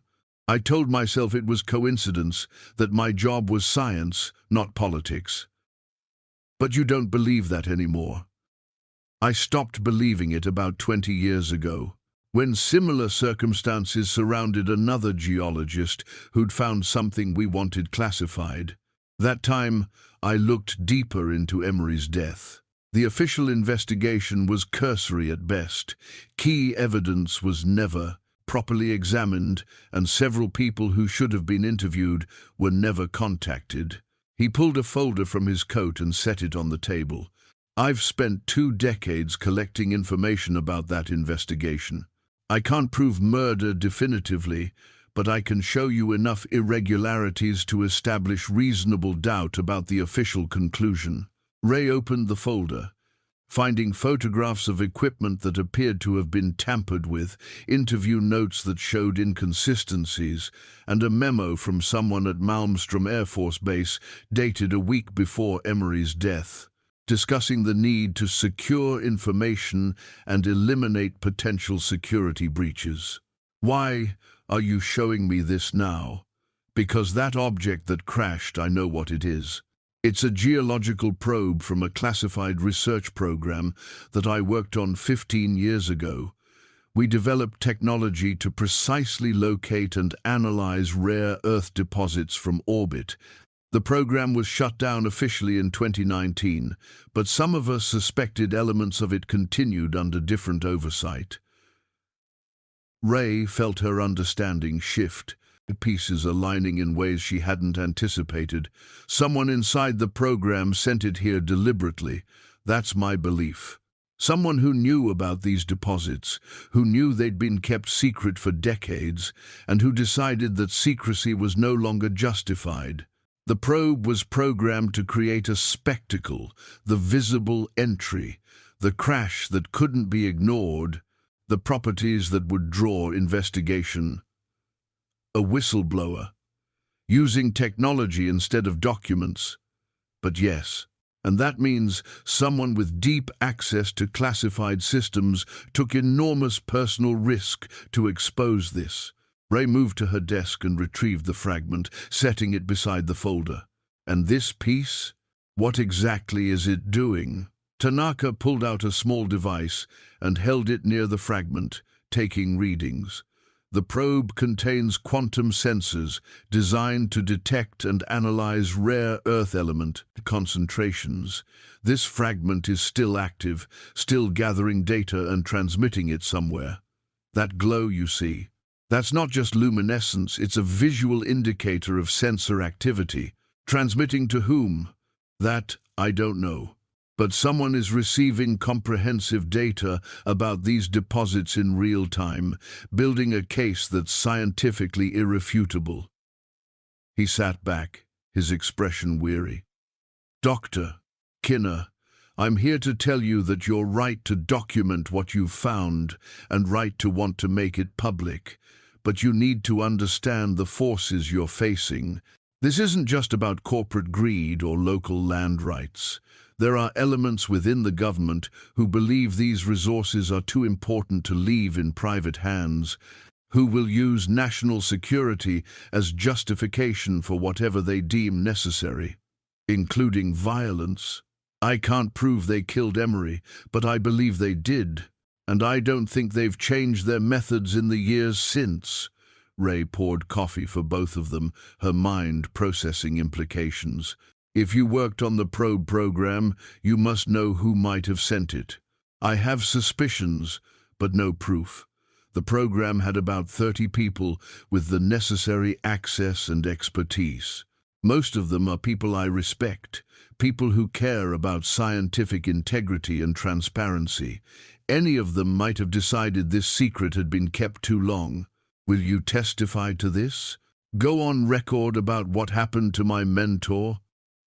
He was quiet for a long moment. If it comes to that, if there are legal proceedings or official investigations, yes, I'll testify. But understand that doing so will end my career and possibly expose me to criminal prosecution for revealing classified information. Yet you're willing to do it. Some debts can only be paid by telling the truth, regardless of cost. I owe that to Dr. Emery and to every other scientist whose work was suppressed for political convenience. They talked for another hour, Tanaka providing context about government procedures, about how classification worked, about the legal frameworks that would be invoked to try to seize control of the valley.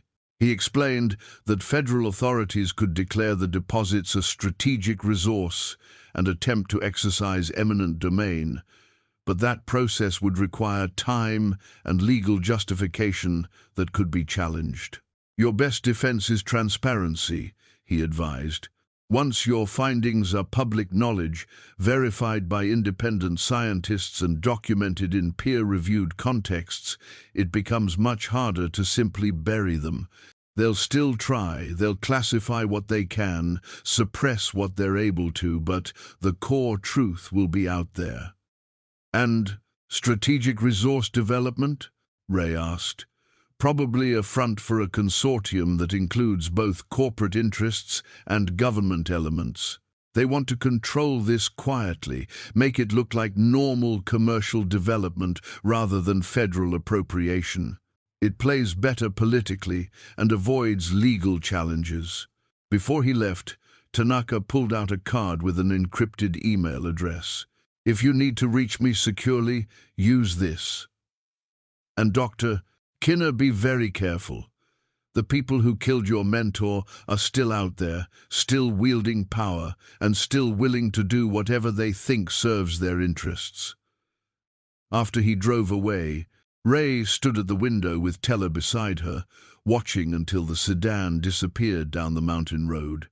The conversation had confirmed her worst suspicions while also providing something unexpected, an ally inside the system, someone with knowledge and evidence who was willing to risk himself for the truth. She called Tom Bishop and explained what she'd learned. His reaction was a mix of vindication and renewed concern. So we were right about murder, right about government involvement, right about everything being connected, he said. But now we know for certain that we're up against people who've killed before and might be willing to kill again. Which is why we move forward immediately, Rae replied. We finish the report today, release it tomorrow to every outlet we've identified. Once it's public, there's no advantage to silencing anyone. Unless they want to make an example, then let them try. I'm done letting fear dictate my choices. That evening, she worked with Hannah to finalize their comprehensive report. 200 pages of geological data, environmental analysis, historical documentation, and legal considerations.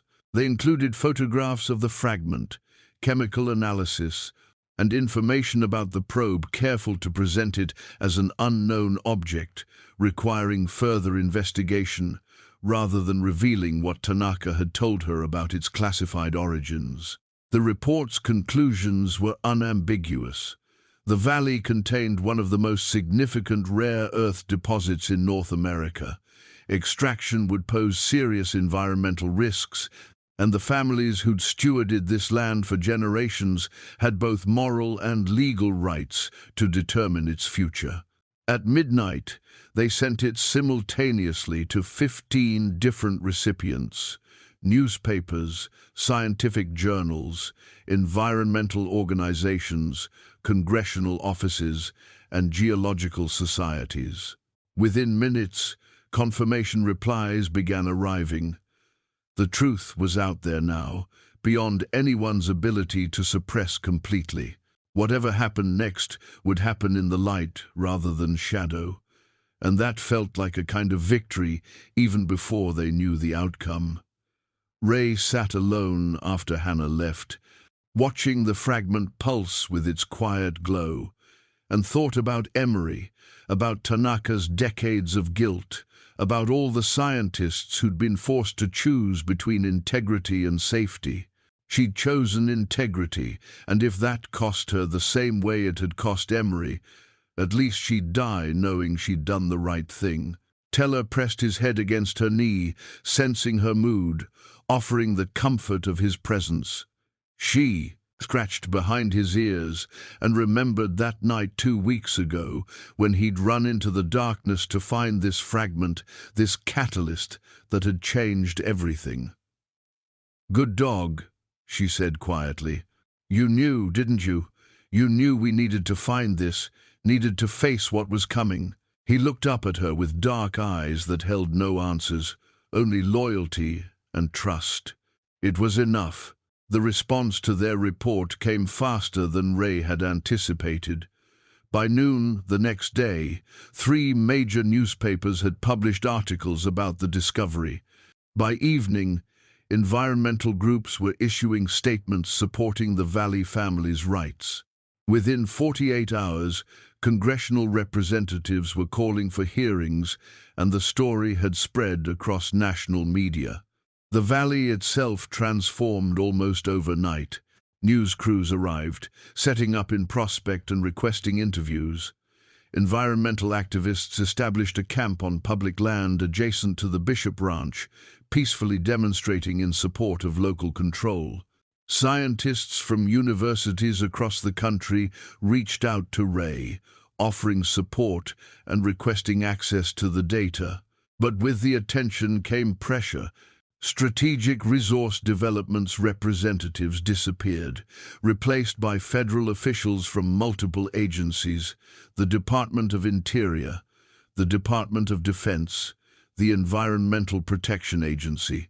They established a coordination center in what had been Prospect's community hall and began issuing statements about national security, strategic resources, and the need for federal oversight. Rae found herself at the center of it all, giving interviews to journalists, explaining geology to people who'd never thought about what lay beneath their feet, and coordinating with scientists who wanted to verify her findings. The isolation she'd maintained for a decade had been completely shattered, replaced by a level of exposure that would have terrified her a month ago. But something had changed in her.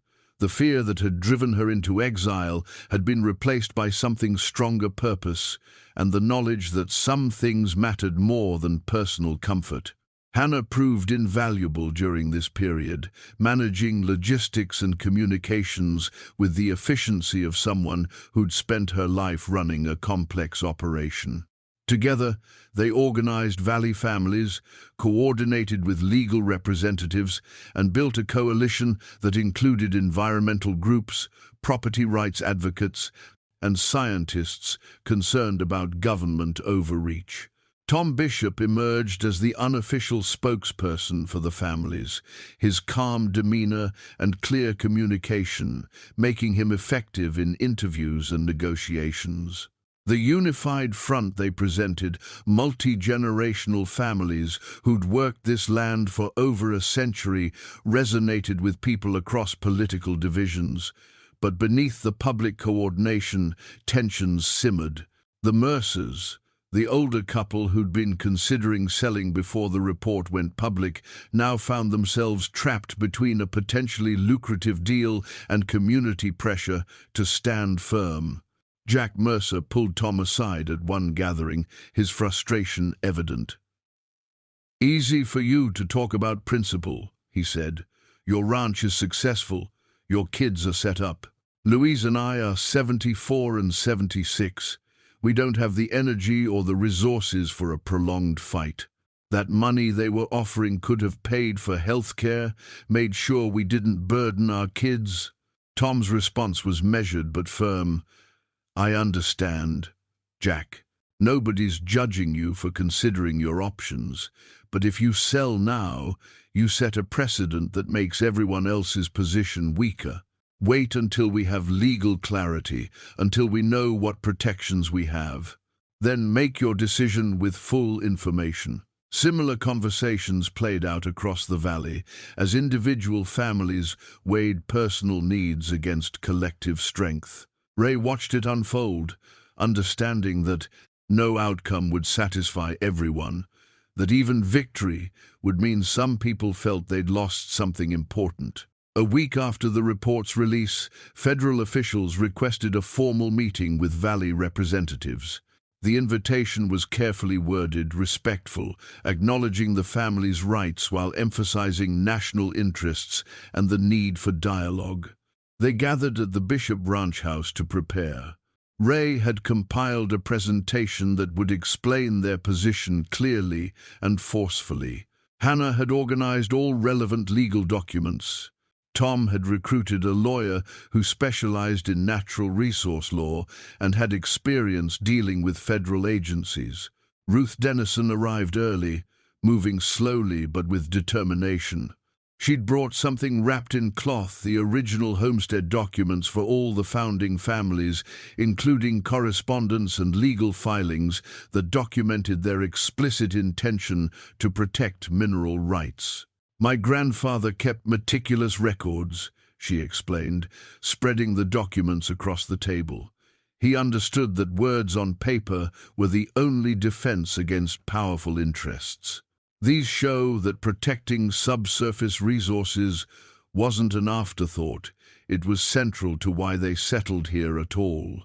Rae studied the documents with growing understanding. Letters between Jacob Bishop and Ruth's grandfather, Samuel Dennison, discussed the valley's special nature and their determination to ensure that what lies beneath remains under local stewardship for all generations. References to conversations with native people who'd explained the land's significance.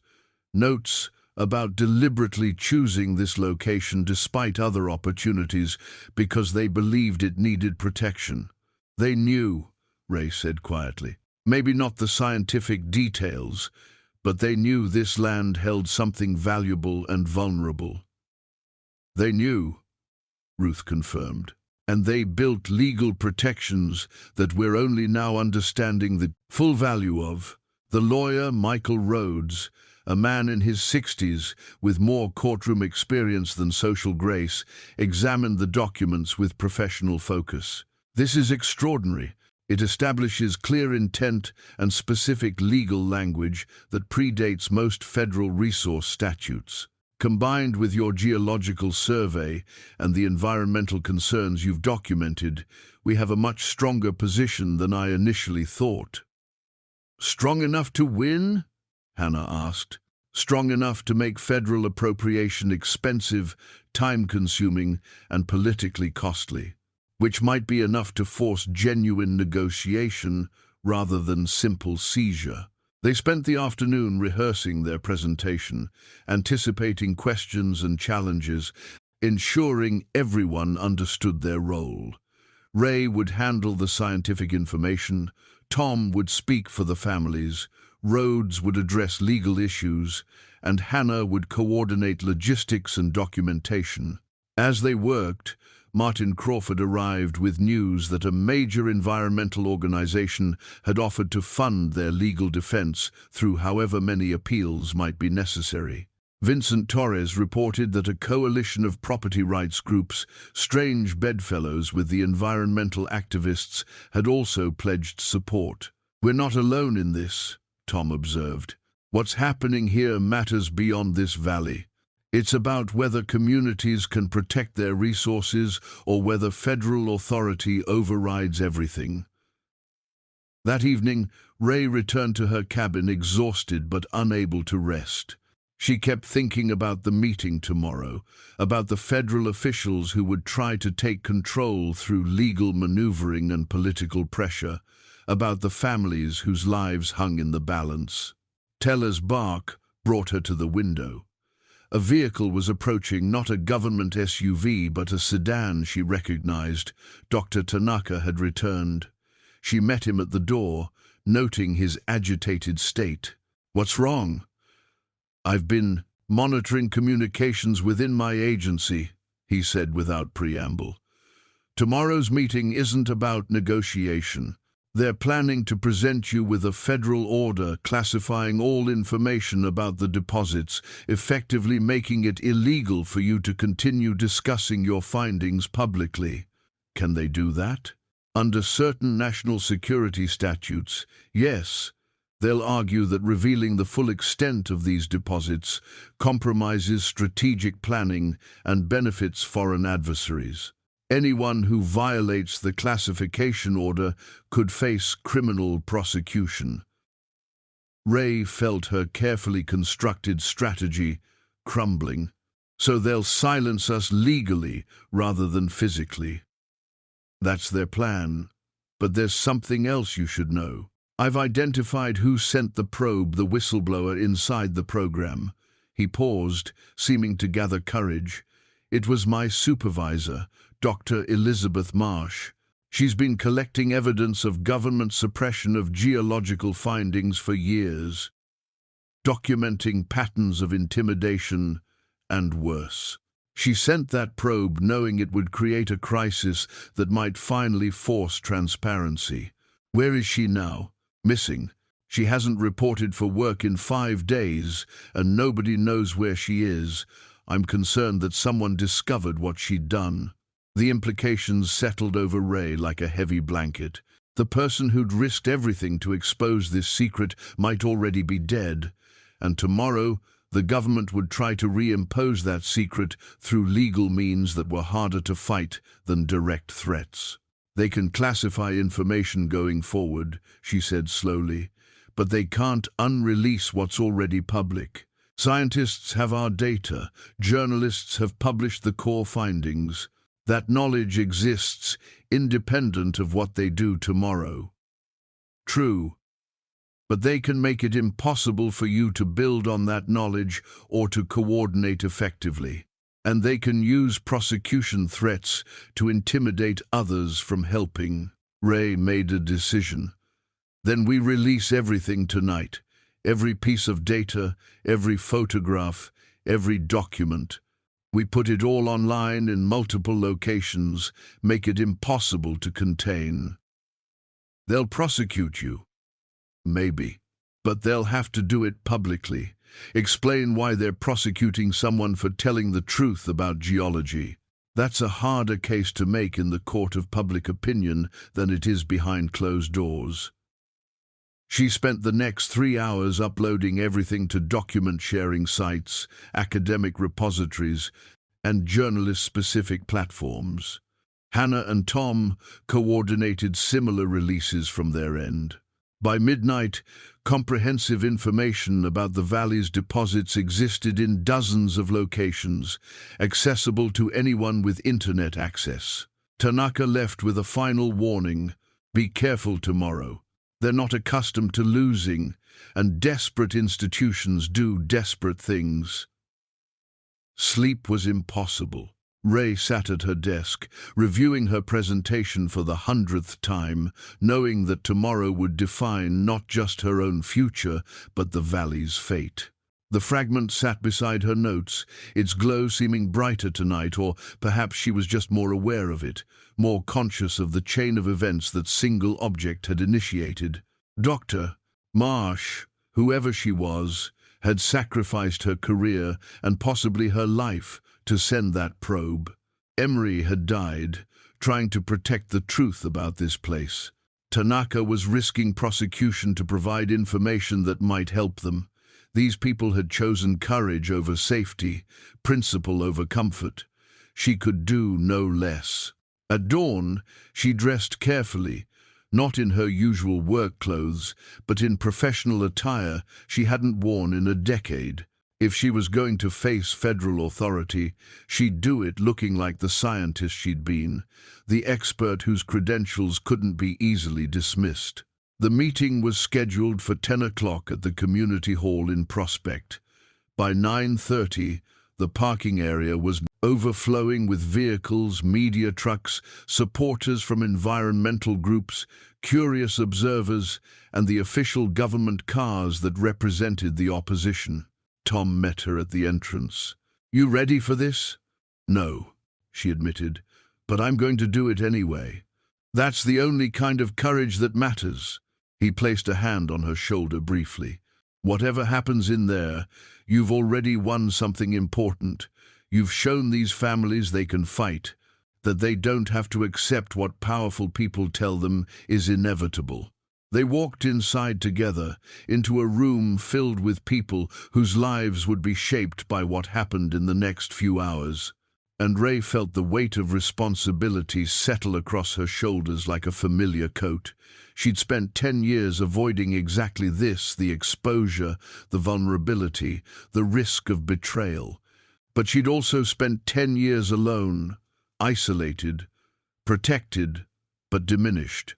Now she was part of something larger, fighting for something that mattered, and she understood finally that this was what healing looked like, not the absence of fear, but the willingness to act despite it.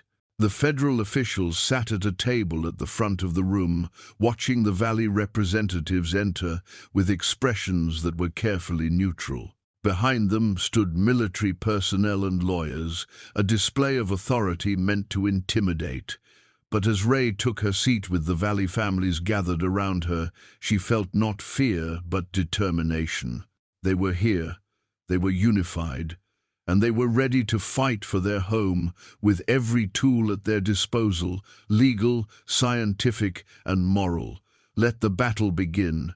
The lead federal official was a woman in her early 50s named Patricia Hardwick, representing the Department of Interior.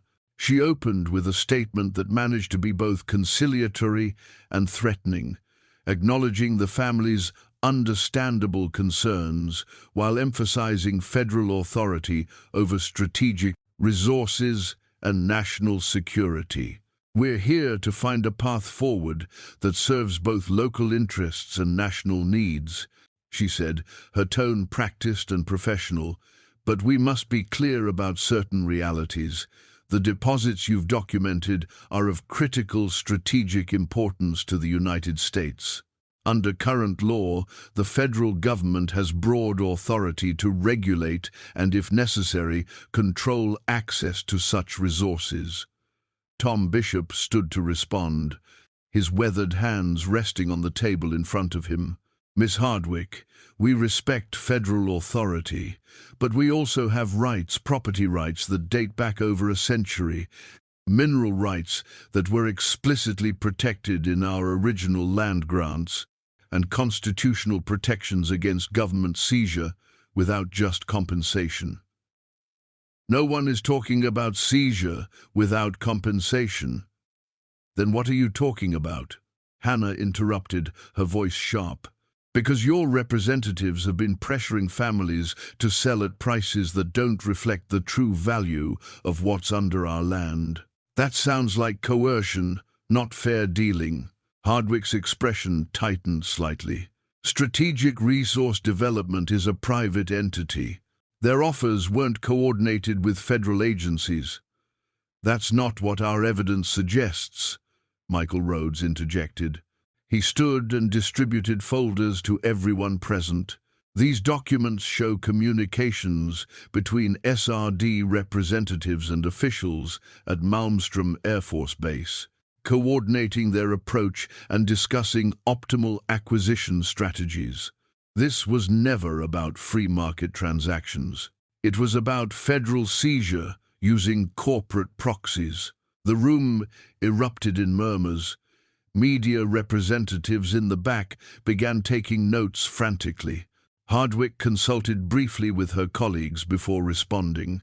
"Even if there were coordination, which I'm not conceding, it doesn't change the fundamental authority question. These resources are too important to remain under private control without oversight." Rae stood, her legs steadier than she'd expected. "Miss Hardwick, I'm Dr. Rae Kinner. I conducted the geological survey you're discussing, And I need to address something your statement implies, that local control is incompatible with national interests. That's simply false. She activated the presentation they'd prepared, images appearing on the screen behind her. What lies under this valley is significant, yes, but its extraction would be catastrophic if not managed carefully. The aquifer that supplies water to 3 counties runs directly through the deposit zone. Careless mining would contaminate water sources for hundreds of square miles. The ecosystem balance is delicate. 14 endangered species have critical habitat in areas that would be affected by extraction, which is why federal oversight is essential, Hardwick countered. Federal oversight has a mixed record on environmental protection, Rae replied, and it certainly didn't serve this valley well when your agencies classified my mentor's research 47 years ago and allowed his death to go uninvestigated. The room fell silent. Rae pulled out copies of Tanaka's folder, the evidence of irregularities in Emery's death investigation, the memos about eliminating security breaches. She distributed them as Rhodes had done with his documents. Dr. Richard Emery discovered these deposits in 1978, she continued, her voice steady despite the emotion behind it. He tried to ensure they were developed responsibly. He died in what was ruled an equipment failure 3 months after submitting his report. These documents raise serious questions about that conclusion. Hardwick's composure cracked slightly. Dr. Kinner, you're making serious allegations. I'm presenting evidence. There's a difference. Rae met her eyes directly. You want to talk about national security. Fine. Let's talk about how suppressing scientific findings and intimidating researchers serves national interests. Let's talk about whether government agencies that operate in secrecy and violate public trust should have unchecked control over valuable resources. Tom stood beside Rae. We're not refusing federal involvement. We're insisting on transparent partnership. Development should happen with environmental safeguards, fair compensation, and local input. If these resources are strategically important, then develop them responsibly. Don't hide them, don't steal them, and don't silence the people who understand them best. A man from the back of the federal delegation stood military uniform, colonel's insignia. This discussion is premature. As of this morning, all information regarding these deposits has been classified under Strategic Resource Protection statutes. Continued public discussion violates federal law. Rhodes smiled without humor. Actually, Colonel, you're about 12 hours too late. Dr. Kinner and the Valley families released comprehensive data to multiple repositories last night. That information is now public knowledge, available globally, and already being analyzed by researchers worldwide. You can't classify what's already been released. The colonel's jaw tightened. Releasing classified information is a federal crime. The information wasn't classified when we released it, Rae pointed out. You can't retroactively criminalize disclosure that happened before classification occurred. That's basic legal principle. Hardwick stood abruptly. We need to caucus. This meeting is suspended for 30 minutes. As the federal team filed out, the Valley families erupted in conversation, some celebratory, others anxious about potential retaliation. Rae felt Hannah's hand on her shoulder. That was incredible, Hannah said. You didn't just present facts, you dismantled their entire strategy. Maybe, Rae replied, watching the federal officials through the window, clustered in urgent discussion. Or maybe we just escalated a conflict we can't win. Tom joined them. Either way, we're committed now. They know we're not backing down, and we know they're not either. This gets harder from here. Rae nodded, thinking about Emery. About Dr. Marsh, who was still missing, about all the people who'd paid prices for standing against institutional power. She'd known this wouldn't be easy, but she'd also known it was necessary. The 30 minutes stretched to 45 before the federal delegation returned. Hardwick's expression had hardened, and the colonel who'd threatened prosecution looked openly hostile. "We have a proposal," Hardwick said without preamble. "The federal government will acknowledge your property rights and your right to compensation. In exchange, you'll agree to manage development under federal oversight with environmental protections and revenue sharing. Families who wish to sell can do so at fair market value. Those who wish to stay can lease mineral rights to approved operators." "What's the alternative?" Tom asked. "Protracted legal battles that could take years and cost millions. Federal eminent domain proceedings, potential prosecution for those who've disclosed classified information." She paused. "We'd prefer partnership, but we will protect national interests by whatever legal means necessary." The threat was clear, delivered with professional courtesy, but unmistakable in its implications.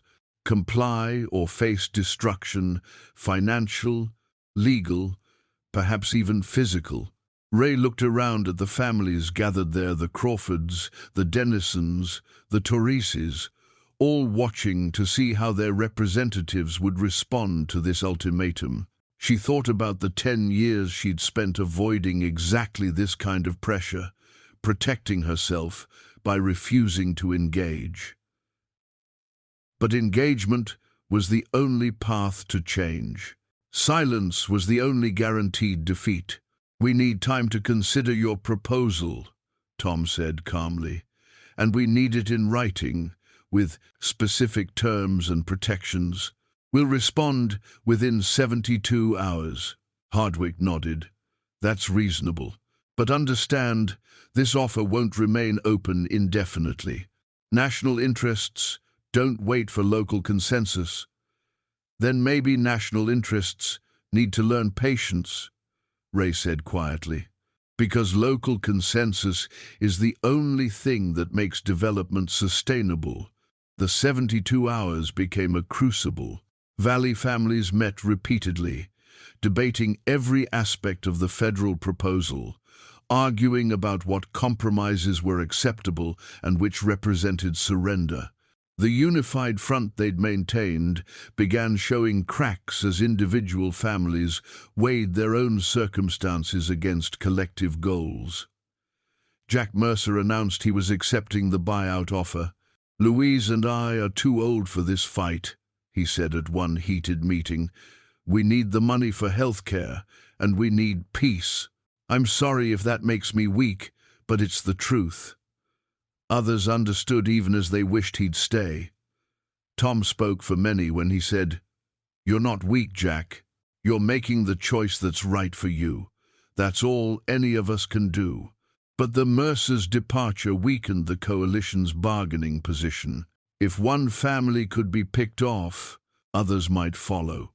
Rae watched it happen with a familiar ache, the way pressure found fractures, the way individual needs undermined collective strength.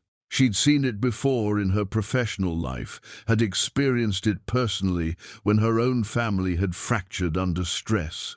The difference this time was that she was part of the collective, invested in the outcome, not as a distant consultant, but as someone whose own future was tied to what happened here. Hannah coordinated with Rhodes to analyze every clause of the federal proposal. They found concerning language provisions that gave federal agencies broad authority to override environmental protections if national security requires, clauses that limited families' ability to challenge development decisions, and compensation formulas that significantly undervalued the resources. "This isn't partnership," Hannah said, spreading the marked-up documents across the Bishop Ranch table. "This is federal control with minimal concessions to make it look like negotiation. Can we counter-propose?" Amy Zhang asked. She'd been quiet through most meetings but spoke now with urgency. Offer terms that actually protect both environmental concerns and our rights. We can, Rhodes confirmed, but they may reject it, and then we're back to litigation. Which will win eventually, Vincent Torres said. You've told us our legal position is strong. Strong isn't certain, and eventually could mean years, years of uncertainty, years of legal fees, years of your lives consumed by this fight. Rhodes looked around at the gathered families. I want to be clear about what you're choosing. Fighting feels good right now, but it will cost you more than money. Ruth Dennison spoke from her chair near the fire, her voice carrying despite its fragility. My grandfather spent 30 years fighting to keep this land in family hands. He dealt with railroad companies, mining interests, government agents who thought a homesteader's rights didn't matter. He died never knowing if his fight was worth it. She paused, her eyes moving across the faces in the room. But I know it was worth it, because I've lived my whole life on land he protected. Fighting costs. But surrendering costs more. It costs you the ability to look at yourself and know you stood for something. The room fell silent, the weight of generational perspective settling over immediate concerns. Rae found herself standing, surprising herself with the impulse to speak. I spent 10 years not fighting. When my career was destroyed by betrayal, I walked away.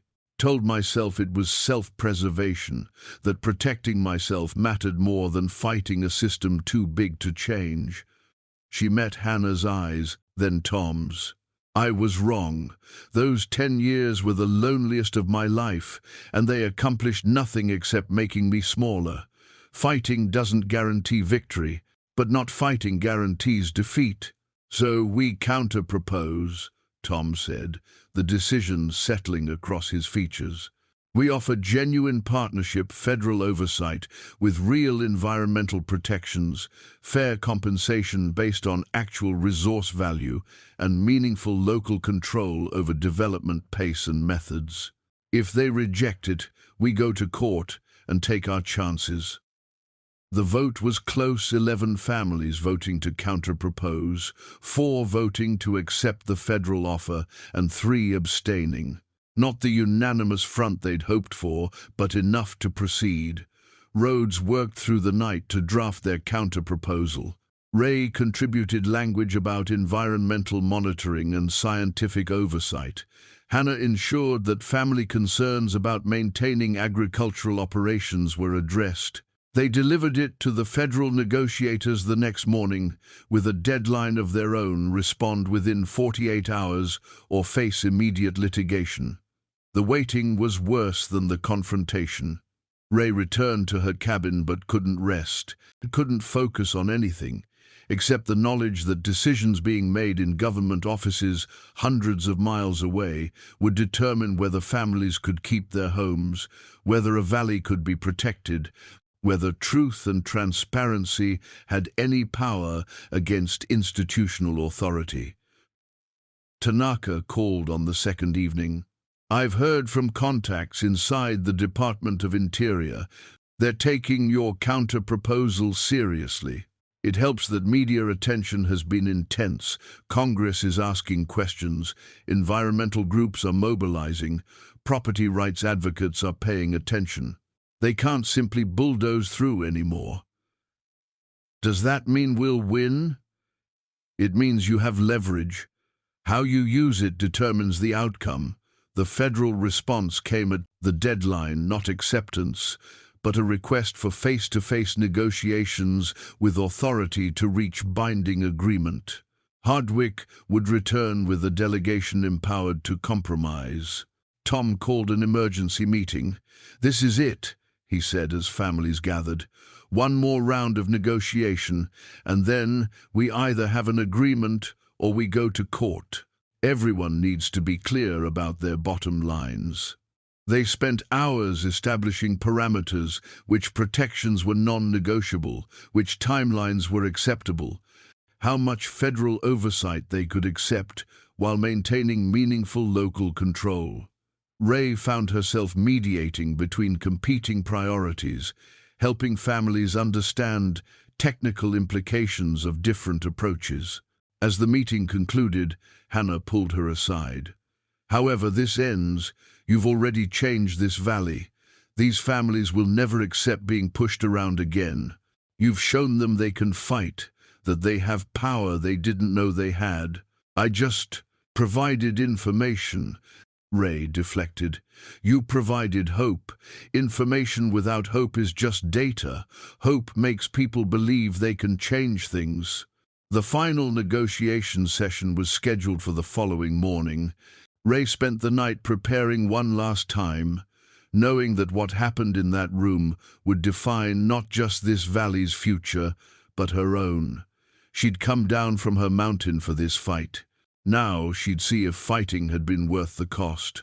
6 months later, Rae stood on the ridge above her cabin, watching spring transform the valley below. Snow remained on the highest peaks, but the lower elevations had greened with new growth. The valley looked much as it always had, ranches scattered across the landscape, forests climbing toward the sky. The town of Prospect nestled at the eastern end, like it had been there forever. But everything had changed.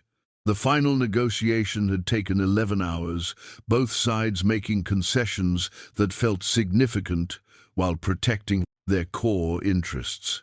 The agreement they'd reached wasn't perfect, no compromise ever was, but it established meaningful protections while allowing careful development. Federal oversight existed, but with environmental safeguards Rae had helped design. An independent scientific committee, including herself as chief geological consultant, would monitor all extraction activities.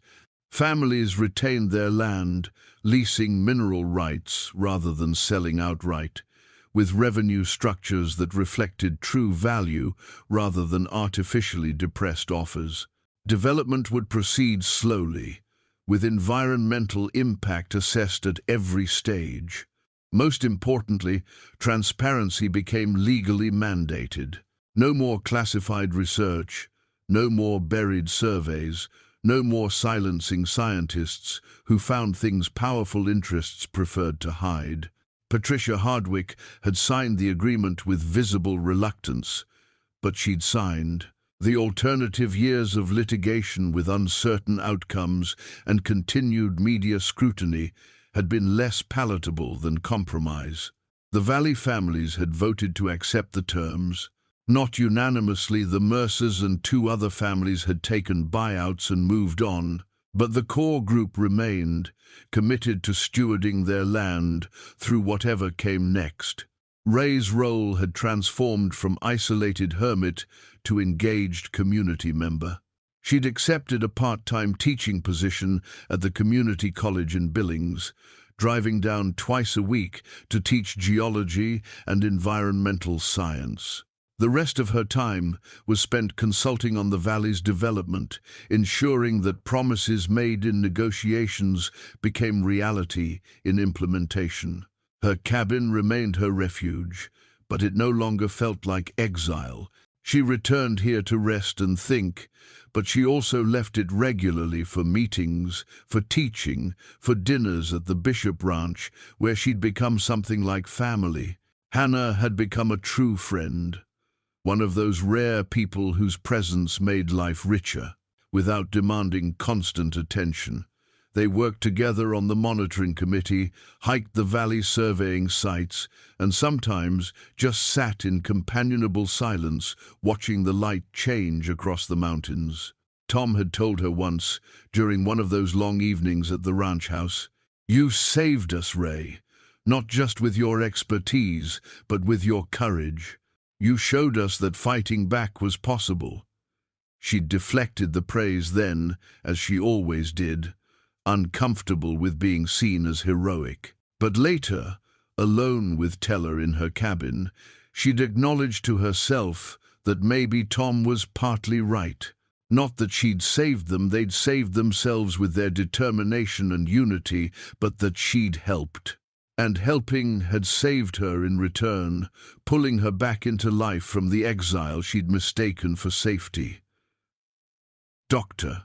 Kenji Tanaka had testified before Congress about the pattern of suppression he'd witnessed across his career. His testimony, combined with the documentation he'd compiled, had triggered investigations into multiple classified research programs. He'd lost his job as he'd predicted, but he'd gained something more valuable, the knowledge that he'd finally paid his debt to Emory and to every other scientist who'd been silenced. Dr.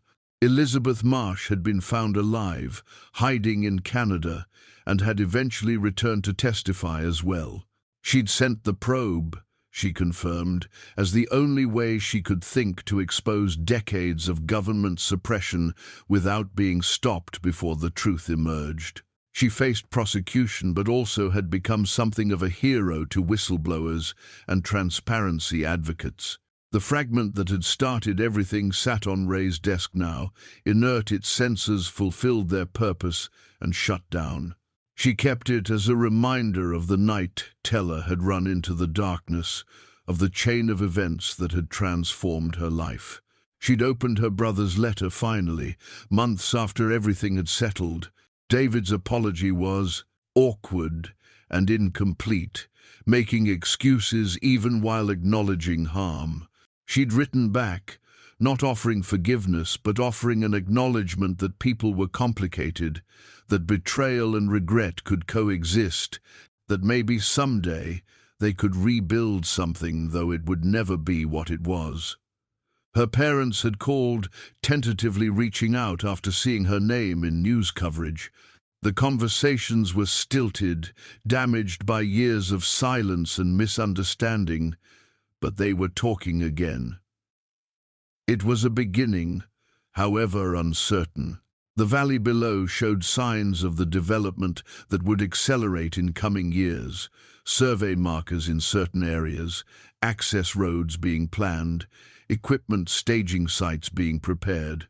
But the pace was measured, the oversight real, and the families remained in control of their land and their futures. Ruth Dennison had died peacefully in January, satisfied that her grandfather's legacy would continue, that the land he'd fought to protect would remain in family hands even as its resources were carefully developed. Her funeral had filled the church in Prospect, testimony to a life well lived and a fight well fought.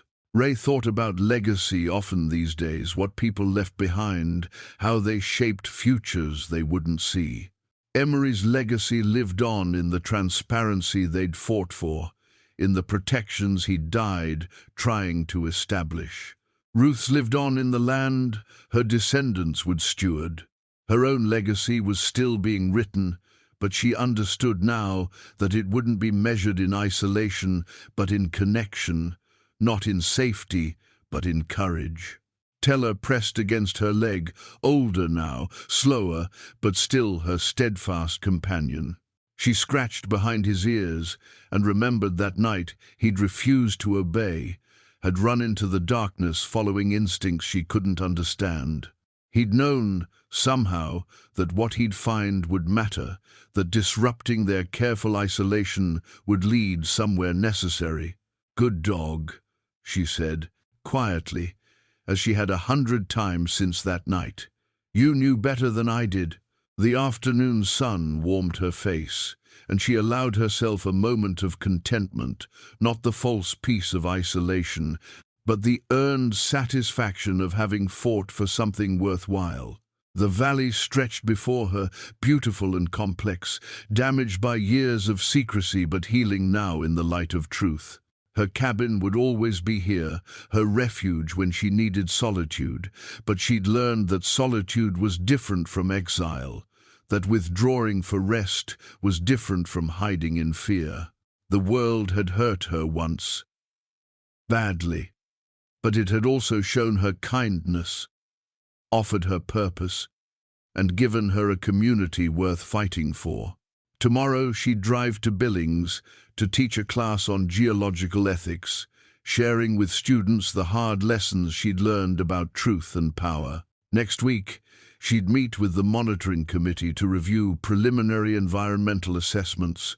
Next month, she'd testify at a congressional hearing about transparency in scientific research. But today, she'd stand on this ridge with her dog beside her, watching light paint the valley in shades of gold and green, and feel grateful for the fiery streak that had shattered her isolation and shown her that life's richest moments came not from perfect safety, but from imperfect engagement. The valley had changed her. She'd helped change the valley. And in that exchange, both had become stronger, more resilient, more honest about what mattered and what could be sacrificed. Sometimes what breaks us, she thought, also shows us how to mend, not back to what we were that was impossible, but forward into something new, something tested by fire and tempered by truth. She turned back toward the cabin, Teller following, and smiled at the simplicity of the moment. There would be challenges ahead, conflicts to navigate, uncertainties to face, but she'd face them as part of something larger than herself, connected to people and place and purpose. The isolation that had protected her for a decade had finally, completely ended. And standing here in the spring sunlight with the valley alive below, Rae Kinner was grateful for every moment of the disruption that had forced her back into life. The dog's discovery hadn't just changed the valley, it had changed her. And in the end, that transformation mattered more than any mineral deposit, any corporate interest, any government scheme. She'd learned to trust again, to fight, to hope, and that was everything.